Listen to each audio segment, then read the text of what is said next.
بەڕێزان لە هەرکوێن سڵاوتان لەبێت. بەڕاستی نامەوێ شوناس و ناسنامی پرۆگرامەکەم بێ بەوەی کە هەر کاتێ یەکشەمان دێینەوە بڵین کارە ساتێک هەیە، گرفتێک هەیە. بەڵام بەڕاستی ناشکرێ ئەو هەموو کێشە و گیر و گرفتانەی کە لەم وڵاتەدا بە باس نەکردن و بە قسە نەهێنان هەفتە لە دوای هەفتە و مانگ لە دوای مانگ و ساڵ لە دوای ساڵ کەڵەکەترە بێت بیکەین بەژێر بەڕە و باسی نەکەین و ئیترە وڵاتە یەک پارچە بێ بە کارەسات. هەموو بە قسەهێنانێکی ئەم پرۆگرامە لە پێناوی ئەوەدایە کە چارەسەر بێت. هەموو ئەوانەی کە بەرپرسیارن لەم وڵاتەدا لە گچکە تاوەکو مەزن بزانن لە دەرێ چی ئەگوزەرێ. چونکە ئەمەوێ بە ڕاشکاوی بیڵێم ئێستا هونەری شاردنەوەی گیر و گرفتەکان زۆر باڵا دەسترە لە وتن. ئەمەوێ پێتان بڵێم ئێمە سەرڕای ئەوەی کە ساڵانە پرۆسەی خوێندن لە وڵاتی ئێمەدا ساڵی 30,000 کەس ئەخەینە سەر شەقامەکان، بەڵام لەو لاوە لەبری ئەوەی کە شوێنی کاریان بۆ بدۆزینەوە ئەمەوێ بزانن پێتان بڵێم بەشێکی زۆری کارگەکانی ئەم وڵاتە ئۆفەریان بۆ دێ و بە ناڕاستەوخۆ ڕاو دەنرێن خەریکە ڕووەکەنەوە ناوچەکانی باشوور و ناوەڕاستی عێراق. بەڕاستی ئێمە ئەبوو ئێستا بۆ هیچ شتێک پشت بە دەرێ نەبەستی. ئەمێ ئەوە بڵێم کە سعودیە یەک جار سوکاتی بە قەتەر کرد، شیر و ڕۆن و ماستی لێگرتنەوە. قەتەر بە کۆمپانیای بەلەد و ناوەڵامی دایەوە، وڵاتەکەی پڕ کرد لە مانگای هۆڵەندی و پرۆژەی فرەڕەنگی کشتتوکاڵی و پیشەسازی. ئێستا لە سۆپەرمارکێتەکانیانە دوای ئەو ئیهانەی کە سعودیە بە قەتەری کرد، ڕۆژانە زیاتر لە 50 جۆر بەس بەرهەمی جۆراوجۆری شیرەمەنی بە فرێشی بە کواڵەتیەکی بەرزی جیهانی ئەخەنە بازاڕەوە. لە خۆتانە پرسم کێ هەیە لەم دنیادا سوکاتی بە ئێمە نەکردن؟ سوکاتی چییە؟ سوکاتی ئەوەیە کە تۆ مرۆڤی شایانی ئەوەنی چشتی دەرخوارد خراپە دەرخواردبن بەڵام بۆت دەنێرن. کێ سوکاتی بە ئێمە نەکردن؟ لە پیرۆسترین پرۆژە و شوناسی نەتەوەییماندا لە یادمە پیان دەوتین سنوورەکانتان لێداخین. ئێمەش ئەترساین لەوەی تر خواردنە بێکەڵکەکان و دەرزی و دەرمانەکانی کە پیشانمانان ئەوەشمان لێ ببڕن. ئاخر لە هەموو ئەوانەی ئەم وڵاتە بەڕێوە بن لە خۆتانە پرسم. وڵاتێک بۆ یەکەمین جار کشتتوکاڵی تێدا دۆزرابێتەوە عیب نییە ماکەرۆنی لە دەروی وڵاتەوە بێنێت، قەرە خەرمان و ساوەر و خیار شۆر هاوردە بکات لە وڵاتی کشتتوکاڵە. کوا بەرهەمی کارگەکانی کورد لە سۆپەرمارکێتەکانمانە. تەنانەت ئێستا ڕانکوچۆغەشمان لە چینەوە بۆ دێت. ئێمە هەرێمی کوردستانین یا سۆپەرمارکێتی ئێران و تورک و چین. ڕەوایە ملیۆنان بێکارمان هەیە، ساڵی بایی 20 میلیارد دلار شت لە ئێران و تورکیا دەکڕین، ڕۆژانە و مانگانەش کارگەکانمان داخرن. ڕەوایە لە سەردەمی بەعسی فاشستی دیکتاتۆردا کە وەزیری پیشەسازی عەرەب بوو، سلێمانی و هەولێر کارگەی زیاتریان تێدا بوو، دڵمان بە کارگەی شیش و چیمەنتۆ خۆشە، ناڵێم ئەمە گرنگ نییە. بەڵام بەشداریکردنی ئەو کارگانەی کە سەرمایی گەورەیان هەیە دلیلی چالاکی کەرتی پیشەسازی نییە، بەڵکووە بێ وڵات پڕ بکەین لە کارگەی گچکە و پرۆژەی بچکۆلە و مامناوەندی فرەڕەنگ و جۆراوجۆر. بەڵام ئێستا بڕۆینە لای خاوەن کارگەکان بزانین چه باسە. دیارە من حەزمە کرد کاربەدەستان بە تایبەتی وەزیری بازرگانی و پیشەسازی لێرە وایە داوەتیشم کرد، بەڵام دیارە ئیلتیزامێکی هەبوو. نازانم چ ئیلتیزامێک لەم وڵاتەدا گرنگتر بێ لەوەی کە کارگەکانی وڵاتەکە و دابخرێن کە خاوەنکارەکان هاوار بکەن. ئەمە جگەلەوەی بەڕاستی ئەمیز جەنابی وەزیر لێرە بێ بۆی کا بە ناوی هەزاران خانەوادەی ئەم وڵاتەوە پێی بڵێم 2 ساڵ پێش ئێستا کاتێکە ئاردەمشکاویەکەمان پیشاننا لە ڕوودا و نمایشێکی تەلەڤیزۆنی سازکرا لە وڵاتەیە بێخەتایەک دادگایی کرا لەسەر شاشەکانی تەلەڤیزۆن و فەسڵ کرا، هەرچەندە دوایی لەبەرەوە نەپرۆسەکە پەلەپەل بوو، دوایی زانیان خەتای ئەو نییە بە پەلا هێنایەنەوە. ئێمە ئەمە گرنگ نییە بەلامانەوە، ئەوە گرنگە خەڵکێک لەم وڵاتەدا کە هەژارە و کۆشێ خێزانی هەموو ڕۆژێ ناتوانێت بچێتە سەمونخانە و بچێتە نانەوەخانەکان. ئاردی بایعەکەی ئەمە حاڵەکەیەتی، ئاردی بایعەکەی ئەمە حاڵەکەیەتی. بۆچی ئاردی بایعەکەی کوردستانتان پێچان نەکراوە تاوەکو ئێستا دوای 2 ساڵ؟ ئایا داوای ئەوەمان لێ کردوون مەڵتی ڤیتامینمان بۆ دروست بکەن؟ کۆنترین خواردن و کەرەسەی سەرگۆی زەوی کە مرۆڤ بەرهەمی هێناوە بە تایبەتی لەم ڕۆژەڵاتەدا نان و گەنم و ئارد و تەنورە. ئەوە حاڵی ئاردەکەیە. ئەرکان راپۆرتی لەسەر کردووە جەنابی وەزیر فەرموو ئەوە معاناتی خەڵکەکەیە فەرموو. یەکێک لە ئاشەکانی هەولێرە کە ڕۆژانە توانای هاڕینی 200 تۆن گەنمی هەیە. چەند ساڵێکە ئارد بۆ حکوومەتی عێراقی بەرهەمدایەنێت. ئەوانش لە ڕێگەی بایعەکانەوە دەیدەن بە خەڵک. گەرمی هاڕاوی ئەو ئاشە و زۆرنەی ئاشەکانی دیکەش لە بازاردا خواستیان لەسەر نییە. وەک نانەوا و سەمونخانەکان دەڵێن گەرمی خۆماڵی نانی لێ نایەت. چه ئاردێ بەکارێنی چی گەرمێ بەکارێنی؟ وڵای لە ئێستا ئاردی ڕووسی بەکارێن لەگەڵ تورکیا تێکەڵ یەکەیت. ئەی خۆماڵێکی خۆمان وڵای خۆماڵەکەمان بەکارێنەوە ڕەژێکی خاوی تەیە بەعمانی ناوەی نایەنن بۆ نانەوە زۆریشی پێ بکەیت. معنی کە دایانی بۆ ماوەی چەند دەقەیەک دایانی وردە و دەونەی خاوە بێتەوە کە نانەگەلی شەبەقی تێبێت. چه مواسفاتێکی ئێوە تورکی بەکارێنی کوردی بەکارنایانی؟ ئاردی تورکیەکە بەقووەترە بەڕاترە بەڵام ئاردی کوردیەکە هیچ معاملێکی وامانی لە کوردستانەکە بڵێن ئەم ئاردێکی دەرەجەیەکی خۆماڵیە و هەموو شوێنەکان بەکاری بێنن هەرچی نانەوەخانە و سەمخانە ئەم شارە هەیە هەمووی ئاردی تورکیە. ئێمە ئاردی تورکی و ڕووسی بەکارێنی تورکی و ڕووسی تورکی و ڕووسی ئیشکە حەزەکەی بۆی ئیشەکە شڕانەگرم ئەم کێشنی ئەی خۆماڵێکی خۆمان خۆماڵی خۆمان بەکاری نانێ ئێمە. یەکێک لە کۆگاکانی کڕین و فرۆشتنی ئاردە لە سلێمانی ڕۆژانە ئاردی بایعیان ئاردی خۆماڵی لە دابشکارەکانی بایعی و خەڵک دەکرێتەوە. وەک ئەو دەڵێت ئاردی دنیا کڕیار و دڵخوازی زۆرە ئەوەی خۆمان نەبێت. بۆ سەمونخانەکان ئاردی ڕووسی دەست نایە لەبەرەوەی سەمووی لە دروست نابێت بەڵام بۆ نانەواخانەکان بە زۆری ئاردی ڕووسی باشترە. ئەم دوو جۆرە هەیە ئاردی بایعیش باڵێن زیاتر بۆ ئارد بۆ علەفی بەکارێت خەڵک ئاردەکە ئەفرۆشێتەوە بە بایعەکان بایعەکانیش بۆ نمونە بەسان 30 فەرداکرێتەوە 40 فەرداکرێتەوە ئەیفرۆشێتەوە بە بازاریشی فرۆشێتەوە بە جاری وایە کارگە علەفەکانی کردن جاری وایە ئەوانی کە خان و حیوان وشتیان هەیە کردنەوە. لە هەرێمی کوردستان 39 ئاشی هاڕینی گەنم هەیە. هەردوو حکوومەتی عێراق و کوردستان پێی گوتوون تەنیا لە 120 کەپەک یان توێکڵی گەنمەکە لێ بکەنەوە. هەر بۆیە ئەوەندە بڕشتی کەمە ئاردەکەی بۆر دەردەچێت و بۆ نان و هەویرکاری دەست نادات. چی پێە؟ وەڵا ئارد و کەپەک ئاردی بایعی بەڵێ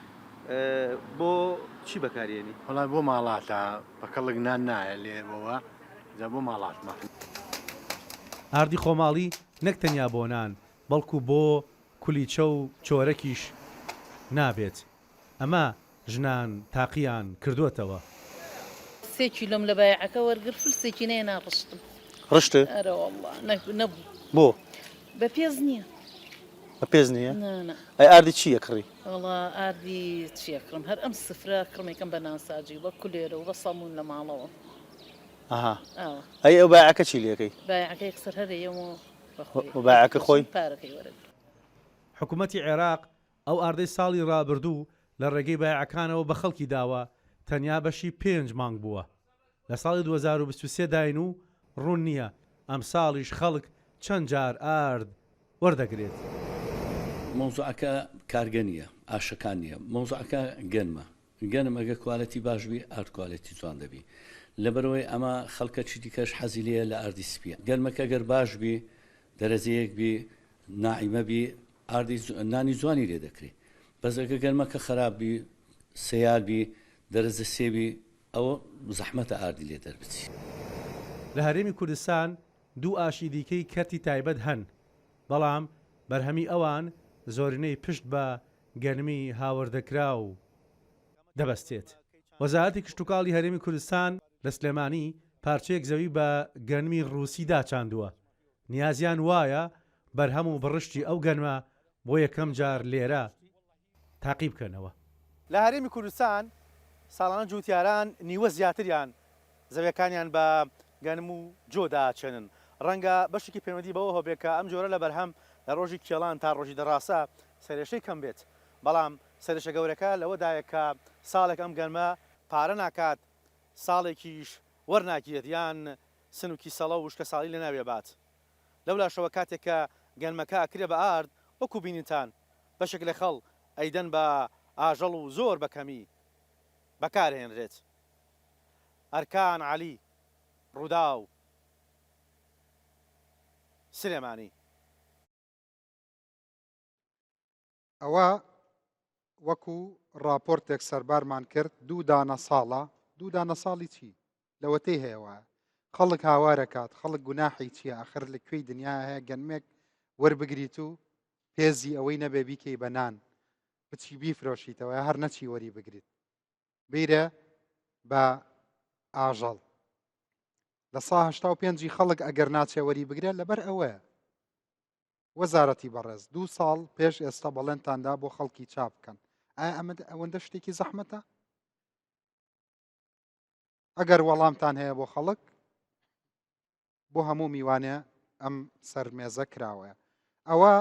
لەسەر داوای خەڵک بەڵام بەرنامەکەی من لەسەر کارگەکانە بێگومان حاڵی کارگەکانیش لە حاڵی ئاردەکە باشتر نییە لە ڕابردوودا بەڵێنتان نا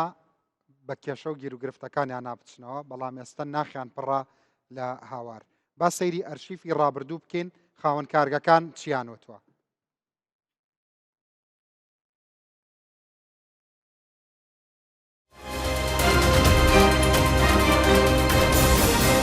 لە 4200 کارگە لە وڵاتەکەی زیاتر لە 2300 کارگەی دابخرێ و نەبێ بە خەمێکی گەورە جارە وەختی خۆی گاز ژیانەیە پێمان بەسەرێکی حکوومەت ێستا ئەوەش نەما هەرکەس نیە بێ و پرسێتەوە ئێمە کەیشمانەکرد تقریبا 50 بۆ 55 مشار لەم شاری سلێمانیایی شێکرد ئێستا 5 مشاری شەکە نێزیکەی 600 کارگەمان هەیە بە هۆی جۆرا زۆر کار ناکات بۆ نمونە ساڵی 2021 ئەو ئامارەی لەلای منە 16 کەس لە بازرگانان و خاوەنکارانی ئێمە چوونەتە تورکیا و هەروە خواروی عێراق نزیکەی ملیۆن دلار سەرمایه‌یان بردووە لە ملیۆن دلاریان بەر 16 بڵێ عێراقی بە 4000 دینار باشە ئێرانی بە 2000 دینار پێم ناڵی چۆن کاسپی بکەم حکوومەتی هەرێمی کوردستان ینی بە تایبەتی بە ڕاشکاوانە قسە بکەین شخصێکی وا دانانە شخص مناسب فی مەکان مناسب کە دایبنێت و هەوڵی ئەو باکەوە پیشەسازی لە کوردستانە پێشکرد پێش ئەوەی ئێمە کارگە بکەینەوە کارتۆنە سفرە بە 200,000 بوو ئێستا بۆ بە 10,000 بەخۆی ئێکسپاری ئەم وادانە 6 مانگە تا من بڕوانامەی تەندروستی دەرێن 3 مانگ پێچ ئەوەی کە کاکسیروان فەرمی 5,000 کارگەدا خراپێ کارە ساتە جەنابی شت کۆکی لەگەڵی کەوایە بەڵێ باوەڕم پێ بکە بەیانی مێتەوە سوێکەم لە شوێنەکەمە 2 ساڵێوێت تاوەکو شوێنەکەم گۆڕم 3-4 دەفتەر ڕەشوەیە تا عەرزەیە گۆرەگری یعنی ئەمەش بۆ من دەستنادا ڕەشوە بۆ ئەبێ بیەی بە دەوایر دەی ناڕوە برا من خەڵک شکە بەم ئەرزی وەرگرتۆ 20,000 دلاری یاوە کێشەیە مەلای وەزیری پیشەسازی بگەڕێتە بێتەوە ناو دەوایرەکانی لە نەتیجە کە سعری پێڵی کە ئەڵەی تەنێ علاگەی خۆڵ بە 12 وەرەقا لە کاکە ئێرانیەیە باش وەرەقا فڵان تورکی هەیە بەوە نەوەرەقا وەزیرێگە 4 ساڵ وەزیرە بێت 8 ساڵ ئێمێنێتەوە دواوە ئێمە 10 ساڵەوە پێش باشتر بوو 20 ساڵەوە پێش باشتر بوو دوایش بە پلەی وەزیری خانەنشینەکان لە جاتی لێپێچینەوەی لەگەڵات کرێت کابرای گەناسم 700,000 دلار یا وەکالەتی موبەرەدەی وەرگرتووە یعنی موبەرەدەیەک 4 پرێسیەیە هەر نییە پلێت بێنم لێ بە لەقە دروستێکم حکوومەتی عێراقی وەختی خۆی کەروخا 4 ئەحمەدی بۆ بەجێشتی ئێستا حکوومەت 4 ئەمەلەکەی خۆی سیانزەی داخراوە خۆی لە وڵاتە حکومڕانەوە تێ لە وڵاتێکی تر کارگاکاتەوە دەی بەخێر بێنەوە سەرچاومان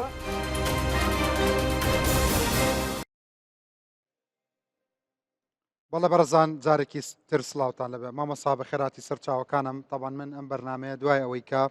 ڕسمی گومرگی لە عێراق گۆڕا زۆرێک لە کاڵا و شمەکەکان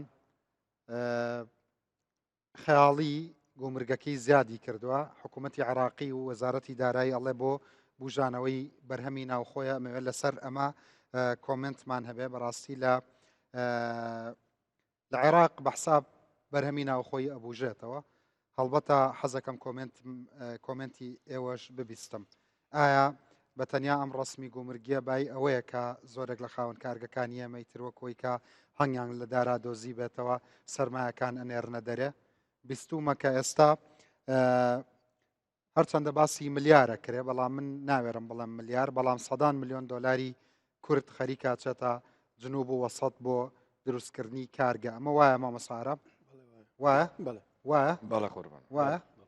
بەتەکیت باشە اینجا ئەمەوێ بزانم لە جەنابەت بەخێربەی سەر چاوەکانم بە تەنیا ژووری بازرگانی هاتوون هەرچەندە ڕاستەوخۆ معنی نین بە مەسەلەکە بەڵام ئێوە ئامارتان لە حەزەکەم زانم حاڵی کارگەکانی هەولێر چۆنە چەندی داخراوە پێشەچی زۆر سوپاسان دەکەین بەڕاستی ئاماری کارگەکانی ئەوەی لە لای ژووری بازرگانی و پیشەسازی هەولێر تۆمار کراوە 3668 کارگەیە 3668 کارگە 2008 کارگەی پرۆژەی بچووکی پێدەڵێن 1606 کارگەی پرۆژەی گەورەی پێدەڵێن ئەوە داتای ئەو ساڵەیە هەتا چەنی ئێستا لە کارانە ئێستا پێدەرم چەنی لە کارە چەند لە کار نیە لەو مەجموعە لەو 3668 کارگای وەکو وتم 1606 پرۆژەی گەورە لەو گەورانە تقریبان 145 لە کار نیە 145 لە کار نیە ئەی گچکەکان لە گچکەکان لەوەی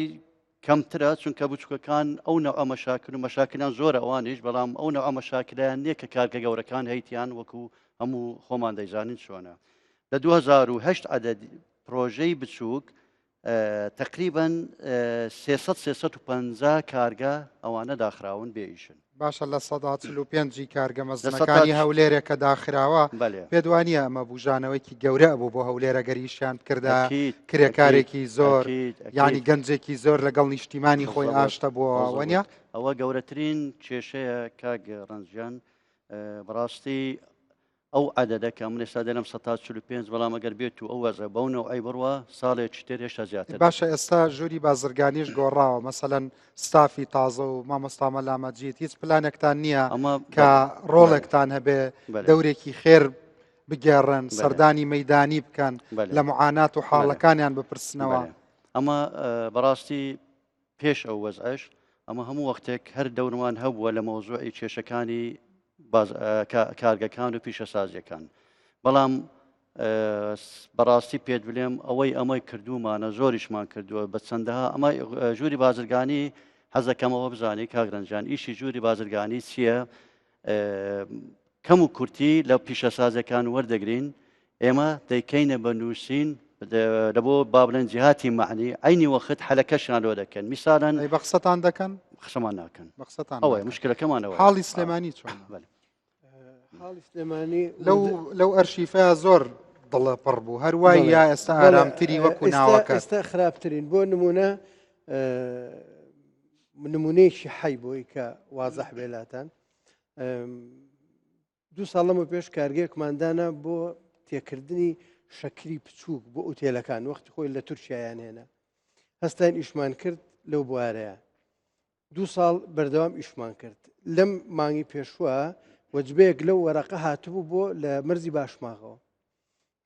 مدیری مەرزەکە وتی ئەمە نابێت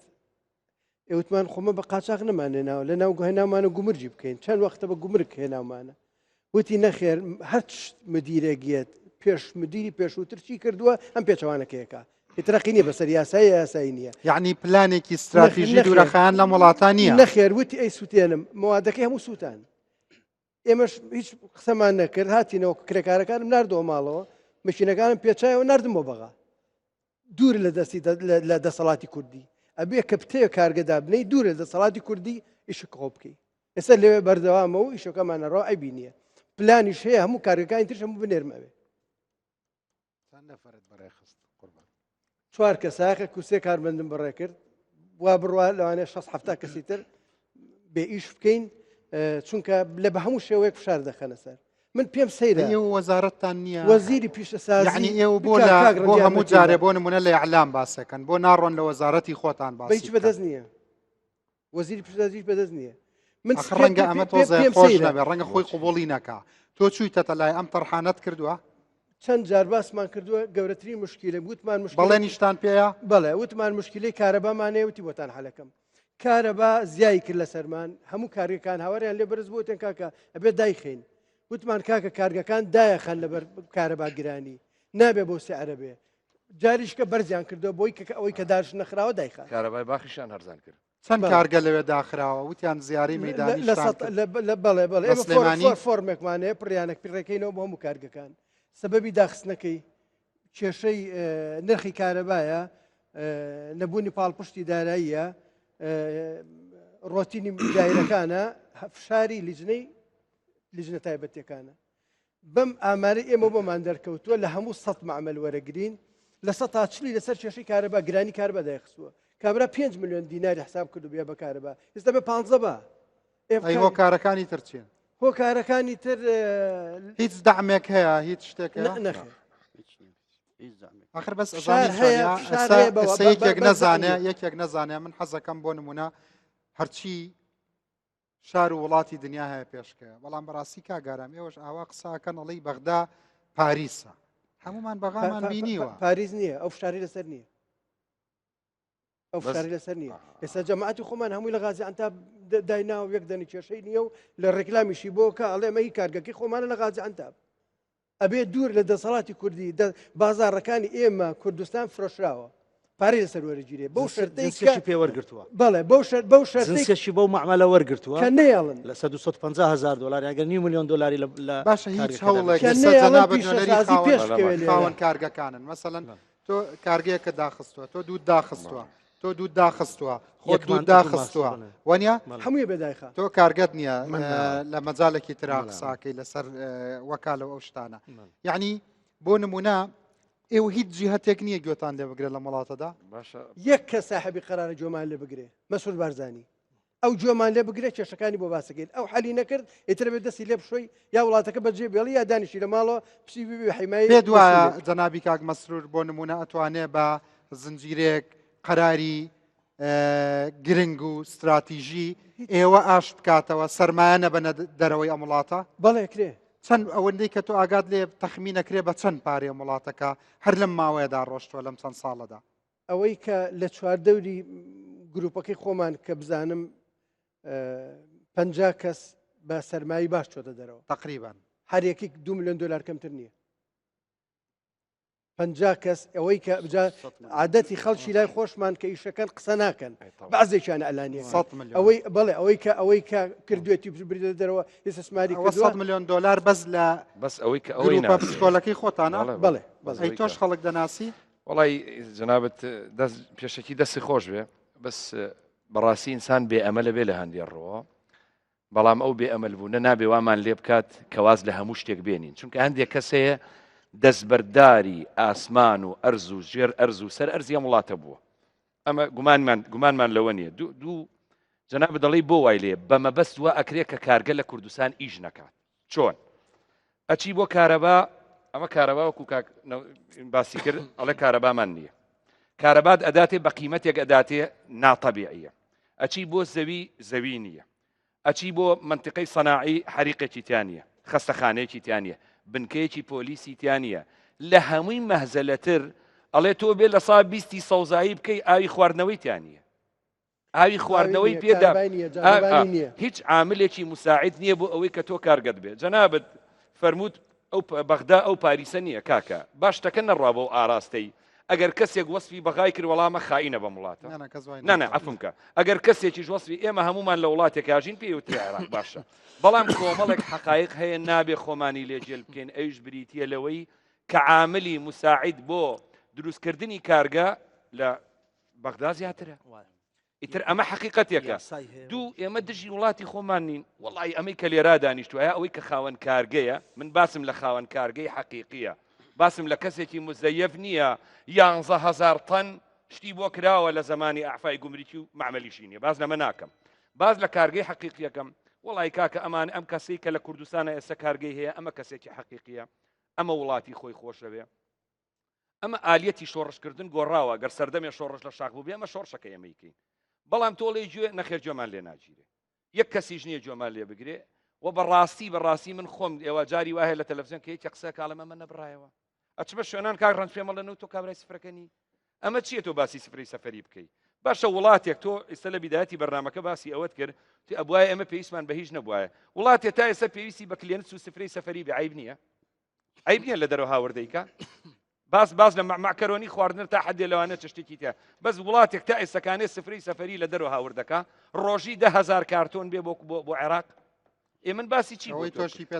باسی چی بۆ ئەوەی ئێمە هەروازی لێبێنە تۆ چکە بۆ ئێمە باسی عاملی مساعدمان کرد هیچ عاملێکی مساعد نییە بۆ ئەوەی یارمەتی دەری تۆ بێ کە تۆ کارگە بنیاد باشە تۆ ئاگاو لە بە تەقریبی چەندێ پارە هەیە کە لە هەولێرە ڕاتە دەرێ و خەڵکێکی لە گروپەکەتان و دەوروبەرکەتان ئەچێ لە دەرێ کارگاکاتەوە زۆر لەو مەبلغی کە کاگەرام وتی لە هەولێر زیاتر ڕۆژێتە دەرەوە تقریبا وڵی تەوەقعەکەم بۆ سەروی 500 ملیۆن دلار 500 ملیۆن دلار تەوەقعەکەم زیاتریش خۆت چەند کارگەت داخستووە من 3 کارگەم هەیە دوانیم داخستووە دانێکی ئیشەکە دانەکەش 125 ئیشەکە چەندین بەرنامەشمان کرد بۆی کە دای نەخی خۆی ئێستا ئێوە ئاوا کە ئاوا لێرە ئەڵێن کارگەکەم داخست لەوانەیە خەڵکێک گریا بێ بڵێ ئەی چۆن من نانی مناڵەکانم پەیدا بکەم بێکار بووە حەزەکەم بزانم حاڵی ئەو خەڵکانە چی بەسەر دەکەوە کارگەیەک داخەن بەڵام پاژەم ناوبڕە باشە بنەرانی بەڕێز ئەگەڕێمەوە خزمەتتان هیوادارم گوێیان لێ بگیرێت ئەم هاوار و ناڵەی کە ئەمانەیکەن هاوار و ناڵەی ئەبێ بە هاوار و ناڵەی هەموو بازار ئەبێ بە هاوار و ناڵەی سیستمی ئابووری و دارایی هەرێمی کوردستان ئەم مەبلەغانەی کە لێرەدا باسەکرێ گاڵتە نییە خۆتان ئاگاتان لێ چەند وەفدمانە ڕوا بۆ 200 ملیار لەم لاوە هەتا 200 ملیارەکە هێنینەوە هێشتا نەشمانێ ناوەتەوە لێرەوە 500مان لێڕۆ لە سلێمانیەوە 300مان لێڕۆ ملیۆن لە وڵاتان بە نیوەی ئەو قیمەتە پێشوازی دەکەن ئەو مەبلەغە گەورانی کە ئەمان باسیەکەن بەڕاستی وەزیر استقبال دەکەن ئەژەم ناوبڕە بینەرانی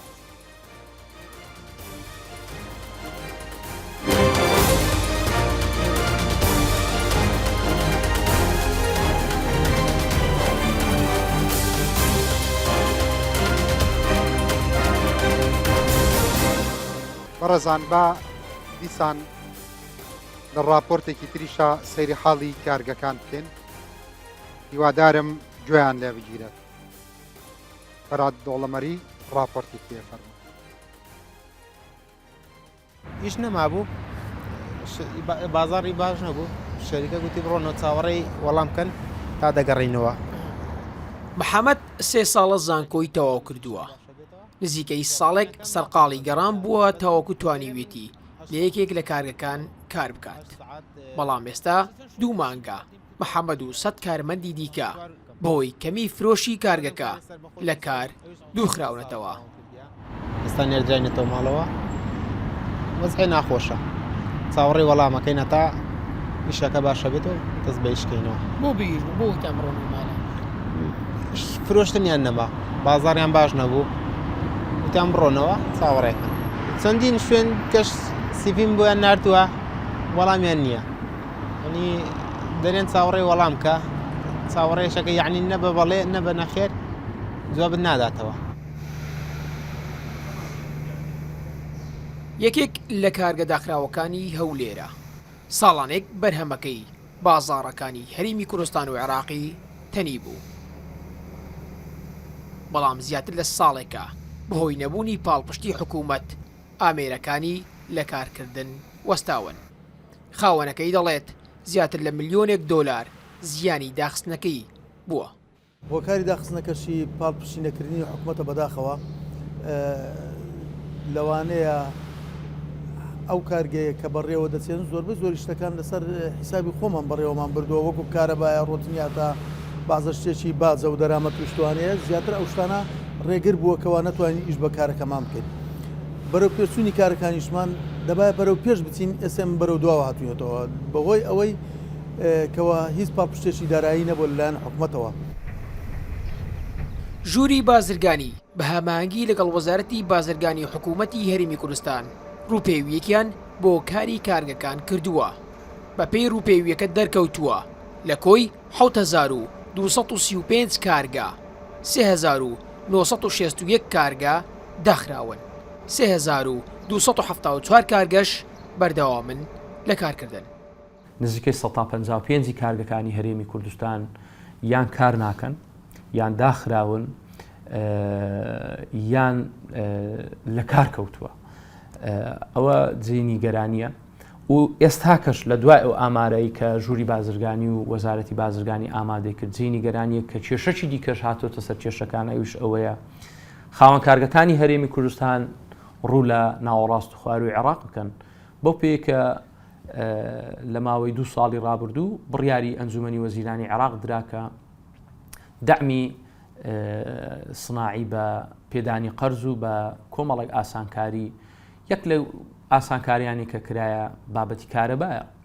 ئەگەر ئێستا خاوەن کارگەر لە هەرێمی کوردستان لەگەڵ خاوەن کارگەر کە لە کەرکووک لە کارەبا لە سوتەمەنی لە قەرز ئەوانە هەمووی خاڵی جیاوازی و کێشەنە لە نێوان کارگەکان. کارگەکانی هەرێمی کوردستان بۆ 10 جۆر پۆلێن کراون لە هەموو کەرتەکان کارگەکان داخراون و پشکی شێر بەر کارگەکانی بیناسازی کەوتووە. زیاتر لە 10,000 کەس لە هەرێمی کوردستان بەهۆی داخستنی کارگەکان و کەمی و نەبوونی پاڵپشتی حکوومەت بۆ کەرتی پیشەسازی بێکاربوونە. ئەمە یەکێکە لەو کارگانەی کە ئێستا لە کاردایە بەڵام 180 کارەکانی کەم کردوتەوە و ئەگەریش بەم شێوەیە بەردەوام بێت ئەم کارگەیەش دادەخرێت و دەچێتە ڕیزی کارگە داخراوەکانی دیکە. فەرهاڵ دۆڵەوەری ڕوودا و هەولێر. دەستخۆش فەرات ئەو چیرۆکانە چییە کە لای تۆش گەنج سەرگردانە بێ خەڵک خاو خێزان چیان بەسەر هات ڕویان لەکوێ کرد کە تۆ دوو کارگەت داخست؟ وڵا کاگرنج هەمووی بێکار بوون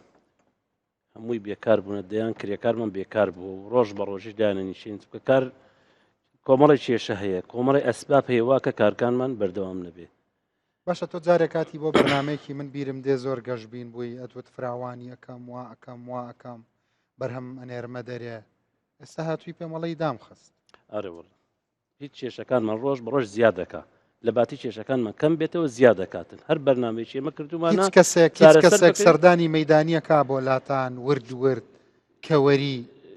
بینوسێ معاناتەکانتان بیر بکاتەوە دەستگایەکەیە پلانی استراتیژی دابنێ گروپێک هەیە بیر بکاتەوە بەحەس بکە سەبەبەکان تا و تۆ بکە. ئەوەی کە ئێمە بینین گروپێک هەیە بۆ ئەوی کارکان لەناو بە ئەوەی کە من بینیمە چونکە ڕۆژ بە ڕۆژ ئەو کێشانەی هەمانە زیادە بێت ڕۆژێک نەمان بینیوە کێشەیەکمان چارەسەر ببێت چەندین ساڵە معاناتمان هەیە کێشەمان هەیە کارکان لاوازە بێت بەرەو لە ناوچوونە چێت کەس جۆمان لێ ناگرێت دەچی بۆ هەر جێتێک جۆمان لێگرێ بەس بە پێی ئیمکانەتی خۆی دەسەڵاتی خۆی لەوەی شتێکمان بکە بەس وەکو پێویست نییە. ئەوە وەزارەتی پیشەسازی ئەوە هیچ باسی هەر نەکەین ئێمە سەر بە وەزارەت باسی نەکەین وەڵڵاهی ئەوەی کە لەوێ پێمان نەکرێ ڕۆتینی وشت لە هیچ شوێنی تر پێمان ناکرێت. بۆ ناڕۆنە لای وەزیر بڵێن جەنابی دەیانجا شوێنتە لای وەزیر هیچمان بۆ ناکەم دەیانجا پێیماوە تۆ کێشەمانەی جەنابی وەزیر لەوێ هەر لە باش وەکو خۆی منێتەوە. دکتۆر هەم وەکو دکتۆرێک هەم وەکو خاوەن دوو کارگەی داخراو بەخوا جەرگمژان دەکاکە ئەو هەموو کارگەیە ئەڵەن داخراوە ئەوە یعنی ئەمە لە ڕووی ئابووری و داراییەوە چۆن تەقیمی ئەم کاریسەیاکەی ژوورە بازرگانیەکان بڵێن لە 155 کارگەکان داخرا ئاخر ئەوە کاریسەیەکی گەورەیە بە پۆینتات لە وڵاتان بەتاڵە زیاکە ئەبێ بە کاریسەیەکی گەورە یعنی هەر ئاوا وەکو جملەیەکی عابریەت و ڕاگوزەر وڵا کاکە لە 155 کارگەکان داخرا وڵاتێ لە 155 کارگەکانی دابخرێ یعنی چی؟ یعنی دروستبوونی نەمانی هەلیکار بێکاری پێش نەکەوتنی وڵات پێش ناکەوێت ئەو وڵاتەی کەوا لە ڕووی پیشەسازیەوە بەهێز نەبێ ئەوە قانونی یاسای وڵاتانی پێشکەوتووە و هەروەها یاسای وڵاتانی تازە پێگەیشتووە. ئەمە هیچ شۆکێکی دروست کردو ئەم ڕقەمە گەورانە ئەم مەترسیانێکیەوە باسەکە ئێستا لە لای من ئەو مەترسیە زۆر گەورەیە لەبەرەوەی ئەگەر ینی GDP ناتیجی ئیجمالی مەحەلی هەموو وڵاتی دنیایەک قیاسکردنی ئابووری وڵات بە GDP دەکرێت ناتیجی ئیجمالی محلی ناتیجی ئیجمالی محلی پێناسەکەی چێ پێناسەکە ئەوەیە بەروبوومی دروستکراوی وڵات زائیدەن ئەو خزمەتگوزاریانەی لە کەرتی تایبەت و کەرتی حکومت پێشکەش دەکرێت لە ماوەی 1 ساڵ قیاس دەکرێت GDP کوردستان ئەسڵەن وجودی نییە بەیان زۆر کەمە تەوان تۆ ئەو مەترسیت لێ دروست دەبێت بۆیە ئەمە دەڵێن مەترسیمە لە کەرتی پیشەسازی کە لە خەتەردایە ئەو GDP چۆن بەرز دەکەوە کەرتی نەوتت نەشتە تەمام بەڵام کەرتی نەوت ڕۆژانە ئەوەندە نەفتە دەفرۆشی خلاص لەوە زیاتر ناکە کەرتی عقاراتت نەشیتە ئەوڕۆ بەڵام 4-5 ساڵکە ڕادەوەستێ تاکە کەرت کەوا ڕاوەستانی بۆ نیە دائیمەن لە بەرزبوونە ئینتاجی بەرز دەبێت مەسەڵەن بۆ نمونە لە کارباییات ئەگەر بەهات بەمە دەمارکەی کارەباییمان هەبا ڕۆژانە ئینتاج زیاد دەبوو باسی خۆراک ئەوە هەر ناکەم ینی خۆراک پترۆکیمیاوات ئێمە وڵاتێکی پترۆکیمیات معقولە من پترۆکیمیات لە تورکیا بینین معقولە لە وڵاتی خۆت وڵاتێکی نەوتاوین مەفروزە ئەمە بەدەیان منتوجی پترۆکیمیاوات پلاستیک ڕۆنی ئۆتۆمبیل زۆر بەروبوومیتر مەفروزە عراق یەک لە وڵاتە هەرە پێشکەوتەکان بە ئێتۆ کەچی لە تورکیا بۆ دێت تورکیا منافەسەت دەکاتن کەواتە وەڵامی پرسیارەکەی جەنابەت لەوەدا دەبینم گرنگی حکومت دەبی گرنگی بە کەرتی پیشەسازی بدا ئێمەی کەرتی تایبەت هەمومان بازرگان بووینە زۆرینەمان بازرگان بووینە بازرگانیەکی زۆر بەهێزیشمان هەبووە لە دڵسۆزی لە خەمخۆری لە خۆشەویستی ئەوەی کە ئەو کەرتە گرنگی ئەو کەرتە هاتوین کارگەمان داناوە یعنی من پێم شتێکی زۆر ئەوە بوو ئەگەر حکومەتی من پاڵپشتم زیاتر بکە لە وڵاتی خۆم لێرە لە کەریمی کوردستان کارگەی پاتری لە ساڵی 2001 پاتری سیارە ئەوە هەر زوو داخراونەوانتانی تازەکە کارگەی پلاستیکە کارگەی پلاستیک بۆ داخرا حکومەتی مرکزی سەیتەرەی سەفرەی دانا ئەو بەڕێزانە هەموو دەزانن سەیتەرەی سەفرەدانە زۆرینەی معاملەکانی ئێرە هەرسیێنە بۆی ئەمە مەشاکلەکان ئەوەندە زۆرن کاکەرنج لەوانەیە ینی مەشاکلی ناوخۆیی هەرێمی کوردستان مەشاکلی حکومەتی مرکزی مەشاکلی گرفتەکانی مەسەلەن وڵاتانی دەوروبەر هی خۆمان چارەسەریەکانی بە جۆرێک دەکرێت لەگە حکومەتی مرکزی بە زۆر مەسەلەن بۆ نمونە زۆر لە کارگەکانی ئێرە هەیە ناتانی مەواد بنێرتە بەغدای حکومەتی مرکزی بەغدای ئەترافی پێناکە دەبێت دەبی بێ لە لای من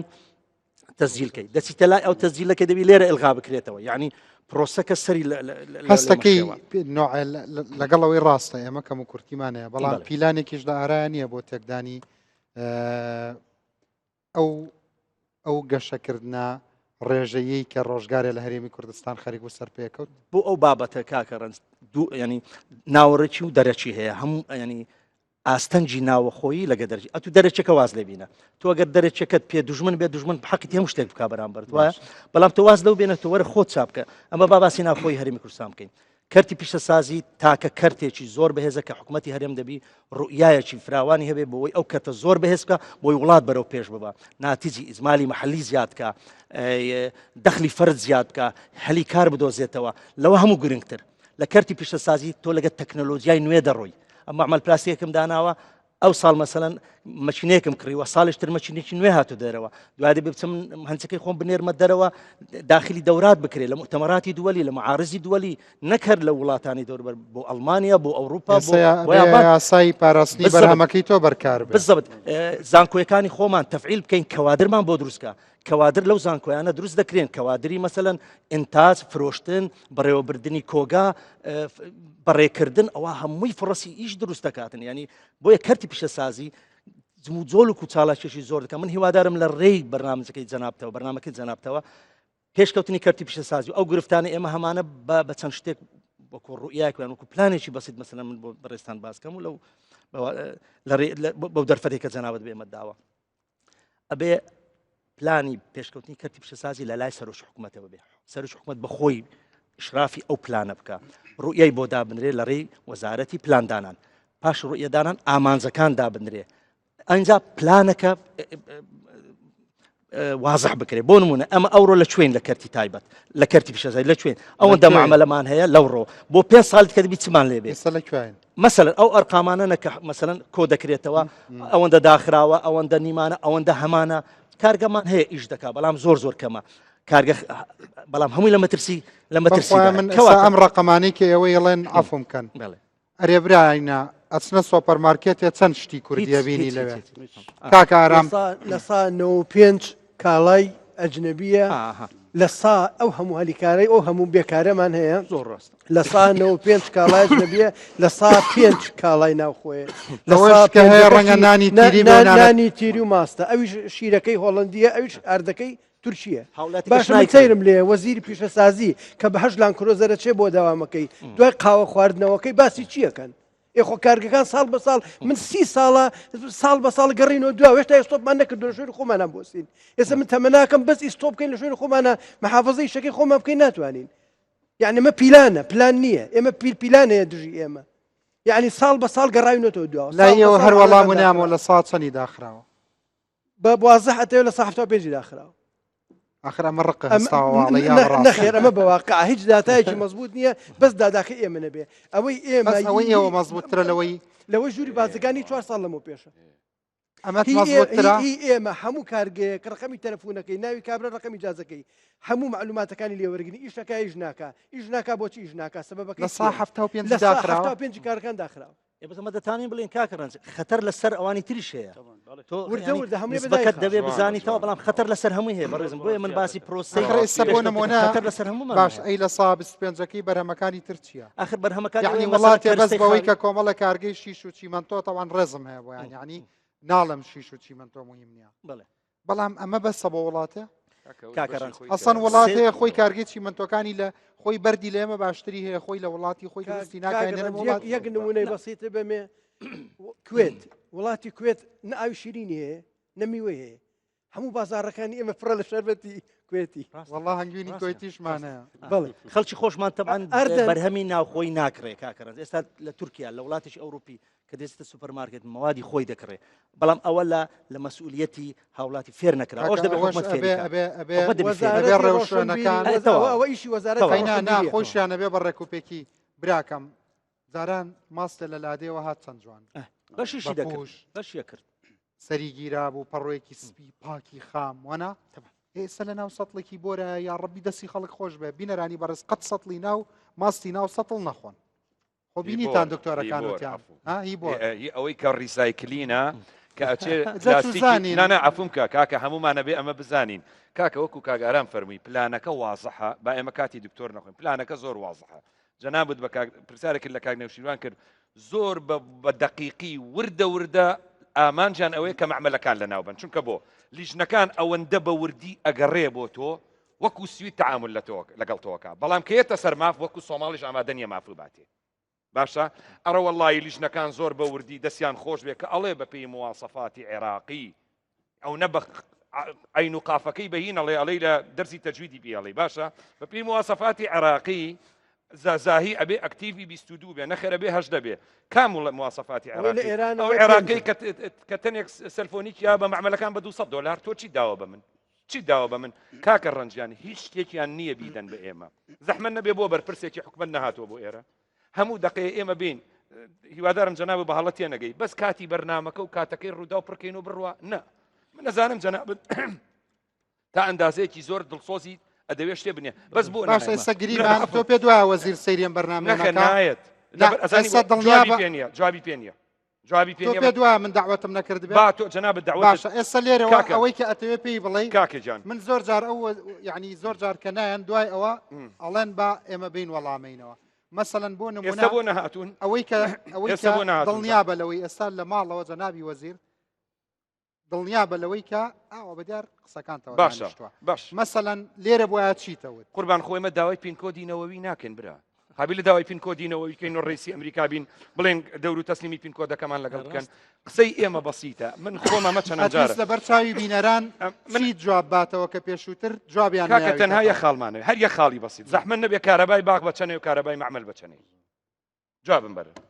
کارەبای باغ بەچەنێ کارەبای باغ لەگەڵ ڕێزما کاکە دوای یەکێک نەمانگرێ لە بازار بڵێ کاکە باخی زەرورە ئێمە با قسەی شخصیمان لەگەڵ کەس نیە و باسی شت ناکەین بۆ کارەبای باغ بەچەنێ و کارەبای معمەل بەچەنێ ئەمە یەک جەنابی وەزیر کاکەدە هەموو کاک ڕەنجیان جەنابەت کەسێکی حکومەتیش کە هێنیتە ئێراڵێ دەسەڵاتی من نییە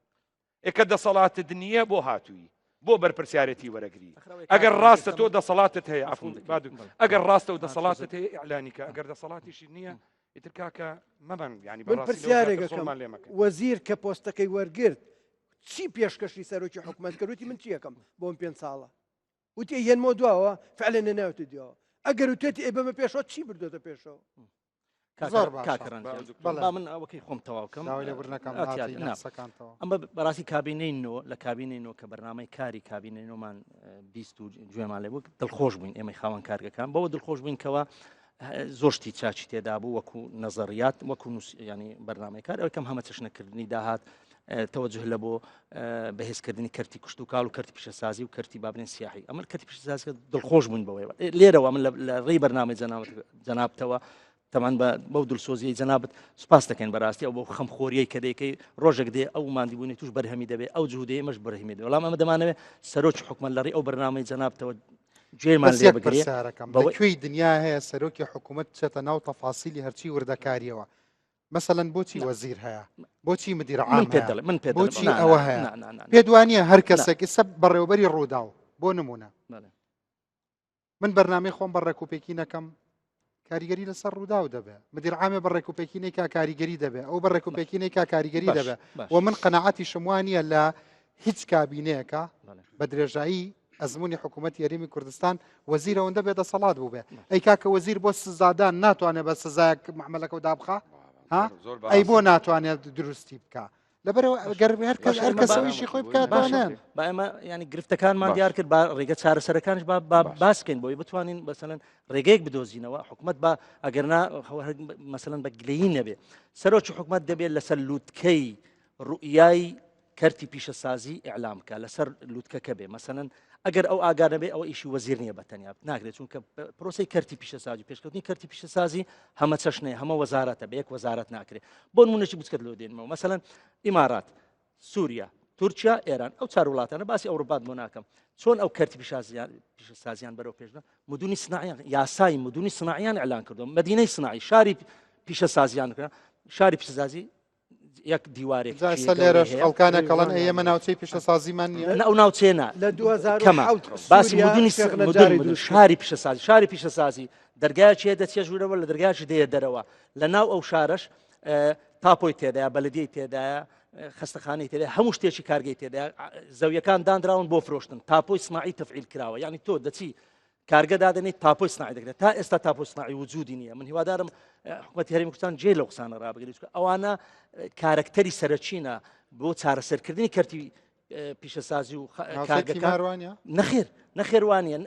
ناوچێتی ئێستاکە باران ببارێت زۆر ڕێگا هەر هەناتوانانی پێدا بڕۆی ئێمە بە خۆمان لە حسابی خۆمان ڕێگەمان بردیە کارمان بردیە ئاومان بردیە ئێستا حکومەتی هەرێم دەی هەوێ